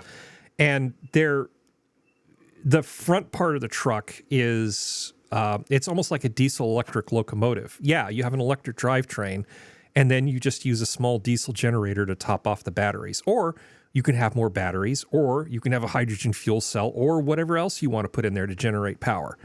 But they're building trucks that are just like ridiculously overbuilt and designed to do real work. And they don't have like fancy curved windshields on them like the Tesla semi truck that they're building. No, these are normal looking. Yeah, they have nice flat glass that if it breaks, you can just get it replaced without spending $10,000 to Elon to get a specially manufactured thing. Because they've correctly determined that for their audience, wind resistance is not an issue. Yeah, that's absolutely right. No, all torque and... So I've been watching, I went through a bunch of their videos and stuff, and they're actually at the point where they're starting to ship things to people. And they're still working on fixing supply chain issues and other things. But this is really cool. Now, one thing I do like is that their current prototype for their production model that they're trying to start producing in larger numbers, they named it Topsy, after the elephant that Edison electrocuted. Yeah. Right. Good old Topsy. So I appreciate everything about this. I like the fact that it's like a real thing. I like the fact that they've got a sense of humor about it. Because I think calling that thing Topsy took some serious guts. But you actually are aware of these guys. What have you been hearing about them, Functional? Oh, the opposition leader, Pierre Poilievre, the guy who's pretty much next in line to become PM, whenever they call a fucking election. He met with these guys and he did the whole press conference meet and greet type thing. And he's like, this is the type of stuff that we need. We don't need carbon taxes. We need this. We need innovation that's actually going to do better for all of us and not just Canadians. Talking all of us and you know, the usual platitudes as well and all that. So I heard about them and I looked into them, and yeah, they're local, well, not local to me, but local Canadian innovators, which is really cool. I like learning about that stuff. Yeah, I mean, the Tesla Semi is perfectly cool. I have no issue with it, but there are some legitimate concerns about it, like the fact that it's a little too fussy for the kind of work that these Canadians are doing, you know, up in the hills hauling lumber. It's designed for a completely different kind of work, not that hard, gritty sort of get shit done type of thing. And it also, you lose a lot of your capacity to all those heavy batteries. This thing with their drivetrain, their diesel electric drivetrain, actually is a little bit lighter than the equivalent diesel, which means there's an extra 2,000 pounds of lumber that they can throw on the back of it. And that's just profit. So it gets better mileage, costs less to run, hauls more stuff, you know, a lot easier to fix. I like everything about this. I think this is great. I wonder if they'll take advantage of this new Samsung batteries. Promise a 600-mile range and charge in 10 minutes. Well, they're perfectly happy just to run diesel to charge this thing. But if you want a fully electric drivetrain, they'll hook you. They'll just give you more batteries, and you can totally do that. Yeah, it looks like batteries are about to take a pretty good leap forward. They've done a number of things which are amazing. Like, for instance, in their prototype, rather than make it so you have to get upside down and crawl around and reach underneath the dashboard to fix anything, they've taken all of the controls and things you'd need to get to and just put them on the wall behind the driver. And then they just have those big flat screens. You've got all kinds of visibility. So anything that you have to, fuses or anything you have to change, you can literally change a fuse while being seated in the driver's seat. Nice. I don't know. I don't know where we're at with our manufacturing of batteries, but we are also doing good work with those. So I imagine that they're probably sourcing them more locally, unless there's, a huge a huge jump forward. Then yeah. I posted it to you guys. I don't know if anybody had a chance to watch it. The two rednecks using the Cybertruck and putting it through the paces. It was a Tucker special. It was just cute because basically both the rednecks summed it up and said, yeah, it's fine and it'll do this job, but it's not $100,000 fine. No. I can go get a beat up Toyota or F-150 for 10, 20 grand. Yeah.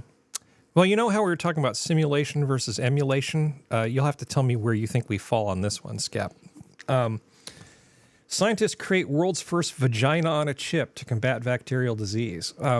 So what they've essentially done is taken tissues from like vaginal tissues and stuff and put them on this chip and created like a little environment where they can test all sorts of things from chemicals to infectious agents and things. They've done tests where they basically give this thing estrogen and it shows epigenetic changes in the behavior of the tissues that are embedded in this little chip. So it's like a tiny little human vagina that they can use to test things. Or just a little chunk of vaginal tissue, really. It's not a vagina, but not a functioning vagina. Yeah. Is it a simulator or an emulator, Skep? It is actually neither because it's the real thing. It's just removed. It's just it's ex vivo. Mm-hmm. Yeah, is the correct term. It says here, our human vagina chip offers an attractive solution to study host microbiome interactions and accelerate the development of potential probiotic treatments. These all sound like good things. This was actually funded by the Bill and Melinda Gates Foundation. The fact that Bill Gates thought that this was a good idea. Let me take my Microsoft money. What do I really want to do? Vagina on a chip. Of course. Yep. That's the next logical step. Yeah. I mean, come on. Yeah, Melinda, they I'm throw doing a it for lot of money science. in a lot of different directions. I know. They do some bad stuff, but it doesn't mean that this is. Even Mindy got tired of that shit. I'm just thinking. I think it was an Onion article. Scientists discover the female orgasm. Yeah. Okay. Like they discovered Australia, right? Jar Jar Binks. That's pretty much what this is, though. Yeah. Well, it says to make the chip, the team combined the microfluid organ chip platform developed by the Weiss Institute with human vaginal epithelial cells and human uterine fibroblast cells, essentially replicating the structure of the human vaginal wall. This is really pretty impressive. I mean, aside from the fact that it's slightly funny because it's just a bunch of guys talking about vaginas, in all seriousness, this is actually pretty cool. Because think about all the other types of structures that you could simulate using technology like this. You want to see what effect a drug has on a heart muscle without doing, human studies, or at least before you do human studies. Why not have like human heart muscle on a chip? No, plug this chip into the Quivo or whatever it's called. And Quivo, that's very nice. And we ask it to find the G-spot. Yeah, that's unknowable. What were you saying, Skep? This is really exciting technology. If they can do some things at this scale on this level, this far removed from having to do human experimentation, it's going to potentially remove a lot of obnoxious testing from the human sphere down to something like this, and this will probably produce better, more reliable results than working with human subjects and animals too.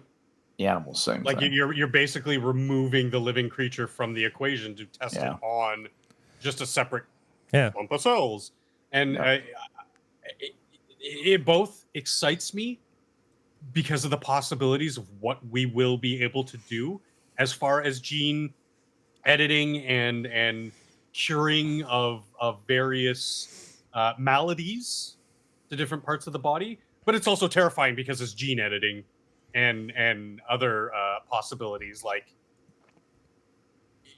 let's not pretend that Wuhan didn't happen. And no, that's true. Do we know that these were cells from human vaginas, or was it from I think they were goats? cloned. Was goats possibly, or Pandas. Yeah, those are the good ones. Pandas. I mean, goats have vaginas. I mean, any terrorist from the Middle East tell you that. I thought it would have been. I thought they just would have used. I see what you did there. I thought they just would have used cloned human cells because they can do that too. Yep, they can do that. But moving on. Because honestly, the best way to figure anything out about us is to use our own cells. All right. Oh, fossil of 210 million year old lungfish that predates dinosaurs discovered. Well, that doesn't surprise me. Well, if you go back to, way before the dinosaurs, like back to the Devonian period, there's all kinds of interesting going on. And the whole, like, when did things crawl out of the freaking ocean and start moving around? Yeah. That's kind of an interesting question. 210 million years before dinosaurs, that was an interesting time to be alive. It was so quiet. It was anything but peaceful. That was an actually brutal time to be around. But 210 millions for like a lungfish. Earth was very, very geologically frisky. That feels about right, actually. Frisky, that's a good word. Because you basically have to get from a fish that can wander around a little bit outside on the shore all the way to, Triceratops. Right, or whatever, pick your favorite dinosaur. So 210 million years is about the right amount of time. Oh. Yeah, because it takes a while to work this shit out. Not everything's like humans building diesel electric trucks. All right, so what we're going to talk about? 210 million year old lungfish. Yeah. Interesting. Oh wait, it's 210 million years old, and it doesn't predate the dinosaurs by 210 million years. Ah, okay. No. Almost nothing predates the dinosaurs by 200. Well, trilobites. There. No. I need to bring up. I have to bring up my. Trilobites are 250, aren't they? Well, I mean, the Permian had all sorts of things in it, and there was a great Permian extinction. But I'm trying to remember when the Permian was. I don't have it in my fuzzy COVID brain. I don't really remember things at the moment. I actually feel so much better, but I'm not 100%, not even close. I apologize. This is the best you're going to get out of me today. 47 million years from the end of the Carboniferous period, 298 million years ago, to about 250 million years ago. That's the Permian. That was Permian. So into Permian is 250. 250 is about when I think trilobites started. But you might be right. They started it was earlier than that. Yeah, let's see. During the Permian period, all the world's land masses were joined into a single continent that spread from pole to pole. Pangaea was shaped like a huge letter C, facing eastern, the open part of the letter cup, the Tethys Ocean. That's back when you were in high school, right? Junior high, yeah. Junior high. Yeah, 8th grade. Yeah. Yeah, me. Pangaea was really quiet then? All right. So let me move the program counter one more time. Now, normally, I do not give a crap about stories that people tell on Reddit, or am I the asshole? So this is not a thing that I would go to normally. But I saw this story: Reddit user kicked out of wedding reception for ordering pizza when bride's family devours buffet. Now, this poses some interesting questions to me. I think let's just take it at face value. Let's just assume this is true. Now, according to the way the story went, there was a wedding buffet, and ended up all of the food basically got hoovered by the bride and the groom's families. Okay, Raveners. Leaving like nothing left for everybody else. But then they got pissed off when some guy basically ordered a stack of pizzas because he was hungry. Like, hey, can you just bring me some pizza? Yeah. The drinks were flowing at the reception, not pictured, a Reddit user said, but he soon found there was no food left for many of the tables. On the one hand, as somebody who's been doing intermittent fasting, right? I haven't done it for the last couple of weeks because reasons. Yeah. But as somebody who does this, I'm just sitting here thinking, are we really that soft that the idea of skipping dinner means we would potentially do something to annoy our friends?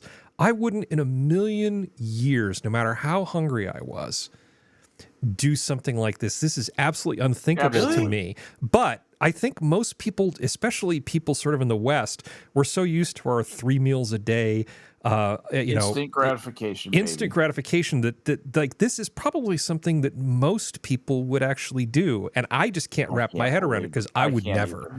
No, not in 100 million years. Not in the Devonian period. I disagree with you 100%. Well, explain it to me because I don't get it. I don't think he's the asshole because guess what? There is an unspoken contract with a wedding. That is, the wedding party provides the food, and the guests provide the gifts for the nuptials. Yeah, they provide the gifts. They get food in return. If the family eats all of the food, that means they did not fulfill their half of the bargain. They did not provide enough food for the guests. So, frankly speaking, I don't think that I think that if that person orders pizza, it's just like saying, look, you didn't do your job. You're having me do your job for you. Yeah, I mean, Harry, would it be bad if they like walked around the corner to get some kebabs or something? If they ate them around the corner and then walked back, no. But if they bring in outside food to the wedding, all you're really doing is underscoring their failure. Well, they failed, but they want to underscore their failure. They also want to drink and have a good time, and like drinking on an empty stomach and dancing around and having fun at a wedding party is a bad idea if you're on an empty stomach. Or it could be the best. I was idea. right. It was the early Cambrian period that we have the earliest fossils of trilobites, 544 to 510 million years ago. Yep. 500, really? Yeah, trilobites are freaking old. Sharks are from the Devonian, but trilobites are Cretaceous. Cambrian, sorry. Cambrian is a long fucking time ago. I was really little then. Yeah, well, you were born in the when I was thinking about it, I was thinking Cretaceous too, but then when I actually Googled it, because I was almost positive. I'm like, it's like closer to 500-600 million years ago, because I know like they constantly go back to them as sort of like one of the first animaloid species on Earth. Yeah, I have some cool fossils in my office on display. I find it actually to be kind of humbling. I think it's like just if you need a little perspective, you can either look up at the stars or you can look at some fossils because look down or look up and then look at yourself and go, you are here. But anyway, I would never in a million years do something like this. It does remind me. It does remind me of a story. Okay, hold on. I might have some tact and eat the pizza off to the side, not like at the table in front of everyone. Yeah, I would absolutely. I definitely do that. I'll make that concession. I will say this. I would not do it myself. Yeah. Jack and I order pizza and we go sit in the corner and eat our pizza. I might leave and eat something and come back. Although, frankly speaking, I wouldn't need to eat anything at all. But if I really wanted it that badly, I could just eat something outside. It's just newsflash. If you skip a meal, you will not die. America. Yeah. This is a note to America. You only eat once a day? You can absolutely. You're still not going to die. Just leave the party 30 minutes early and go get yourself a big arch. It'll be fine. You'll be fine. It's totally not worth the risk of offending friends. I mean, if these are people you actually care about, I wouldn't screw around with the risk of what I thought I could get away with. I would just behave.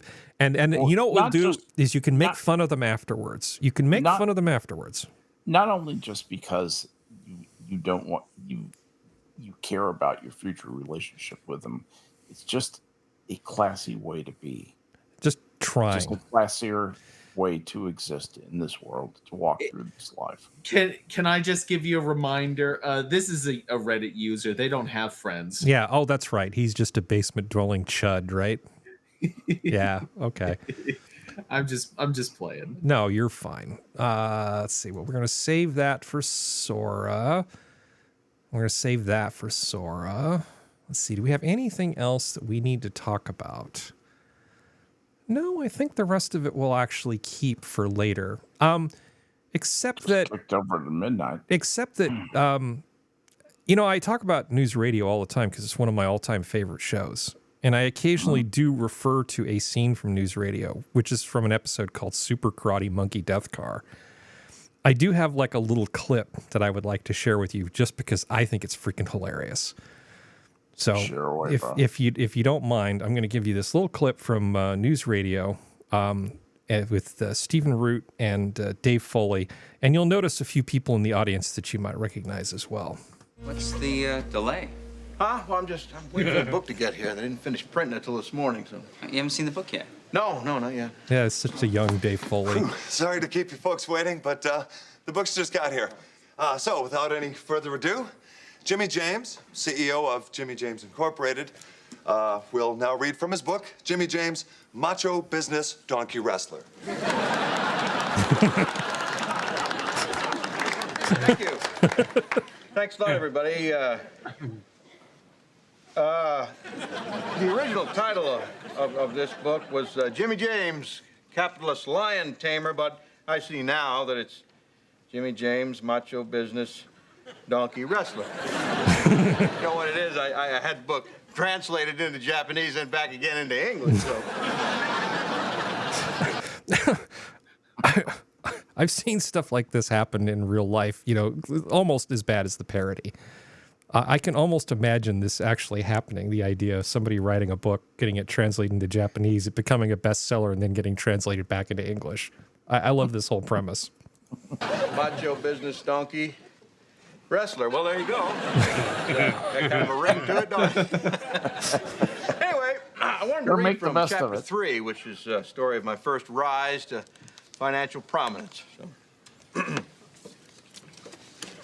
I had a... Oh, wait, did you see the audience? We've got Creepy Porn Guy and Brian Posehn in the audience, for anybody who doesn't... Who knows, maybe some more people in there. I had a small house of brokerage on Wall Street. Many days, no business comes to my hut. My hut, but Jimmy has fear? 1,000 times no.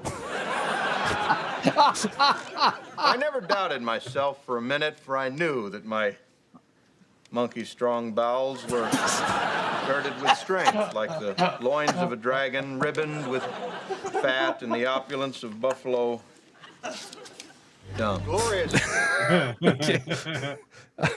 I love this so much. So you may have, some of you who've heard me talk for long enough, occasionally I will say 1,000 times no. And that's because I'm thinking of this. And I still have some friends that if I ever went to one of their weddings, they're the kind of people I know that if I just say Super Karate Monkey Death Car, we just start pointing and laughing. Yeah. Because yes, those context humor is very fun humor with a bunch of people who are in the know. Yeah, this is Darmok and Jalad at Tanagra, except comedy for me and a bunch of my IRL friends. I really love this show, and the fact that Phil Hartman got killed and they didn't get a 5th season is really tragic. I just pretend the 5th season never happened. It's just I just have to. No, there are only 4 seasons. Yeah, there's only 4 seasons, and it ages really well. Some of it still stands up. It absolutely does. It does. It's so good. It's I won't even try to spoil it. Yeah, I'm not gonna do it. Just go watch it. It's really good. Give episode 1 10 minutes. You're done. It's so tightly written. Yeah, it's so well written. It's so well written compared to the crap now, that's... There's no filler at all. You're interested in every line. It's nearly perfect. I mean, the writing, they get the themes going. There's lots of callbacks. I mean, you can go 4 seasons in and still get callbacks to season 1. That's a nice little bit of fan service. Smart. Because they're smart and they actually knew how to write. And they didn't just have a checklist. They thought, how do we make this as funny as possible? And that's all they cared about. Exactly. And they were not DEI hires. They were not DEI hires. Guarantee you. Yeah. The way you're describing it, it reminds me of how I would describe Arrested Development. Okay. I haven't seen Arrested Development, so I couldn't tell you. Maybe next time I get COVID, I'll spend my time watching that instead of that fucking thing that was on Apple TV. Just watch the first 3 seasons. Don't watch anything past that. So there's only 3 seasons. Excellent. Yeah. Okay. Unfortunately, Jimmy James Macho Business Donkey Wrestler is not available on Amazon, but there is a song by some band called No Girls Allowed. Okay. I found that interesting. I haven't heard it, but I was hoping that they actually published this book or somebody made that book into something real. Yeah, wouldn't that be great? Because I mean, Chuck Tingle is huge, so why not? Oh, you mean Taken by the Tyrannosaurus and all those things? Yeah, the weird. Ravaged by the Velociraptor, all those things. Yeah, the weird and wild stuff of Amazon. Yeah, the early YouTube was fun. I still remember Emma Blackery reading from one of those with Nerd Cubed. That's how old I am. Anyway, do you have anything you'd like to? Anybody have anything they want to share with the class before we go? Check out Minions on Monday. I'll be there too, as well as every Thursday at 6 p.m. Eastern. The movie review show Never Watch Alone with Mitch Nemo, Angela Arriaga, myself, and Tyr Alexander. You guys, your movie review show, you should definitely watch that Amazon, that Apple TV series, and then you can tell me how I'm wrong. Well, no, because we're focusing on independent and fan I know, projects. I was kidding. Because nobody else is doing it. Well, I think it bears mentioning because nobody else is really doing it, and it's a good way to find some good entertainment. And we like to think of ourselves as like half. Like critical analysis, half mystery science theater 3K, so MST 3K. So I mean, it's a good time. We have fun. It's and there's some stuff that even though I'm there and watching the show, I go back and rewatch some of these movies because they're fucking amazing. And it's been really cool because 2 of our recent shows have gotten like over 1,500 views, and nice, it's kind of amazing, like out of left field for us. I've been actually in talks and so some of the other guys with some of these film creators. So we're hoping to do some crossover there maybe in future too, because this Thursday, I forget what the other movie is. Don't kill me, guys. But one of them is, and I've been talking to the director who's also a YouTube creator about the movie that we're watching, Superman Red Sun Genesis. Mm-hmm. So it's a take on the what if scenario. Kal-El lands in the USSR. Nice. And so I'm excited to see that because I'm a huge Superman fan. And for the reason of when he's written well, because of the difficulty of writing such a powerful character well, somebody who basically has no weaknesses, you have to invent them and be creative in how you tell this story. Otherwise, it's either just really lackluster milquetoast or it's crap. Superman so does it's really have hard weaknesses. to write well, and when you write it well, I love it. But Superman does have weaknesses, and not just the obvious ones of kryptonite. But anyway, No, I mean like strength, like fighting weaknesses. Like there's the other ways you have to play with him in testing his morality or using other means to attack him that aren't directly just through strength, because he'll beat you in a strength match every time because he's Superman. Yeah. I think if you really, I'm just thinking about the early YouTube pre-Susan. I still remember videos where people would say, who would win in a fight, Goku or Superman? God, that's a good way to waste time. But you didn't waste the last 2 hours. I think this actually went reasonably well. Sorry if I'm a little low energy. I'll do better next week. So this has been your Minions of the Zoo for Saturday. Thank you, panel. Thank you, chat. Zoo is closed. Good night, everybody.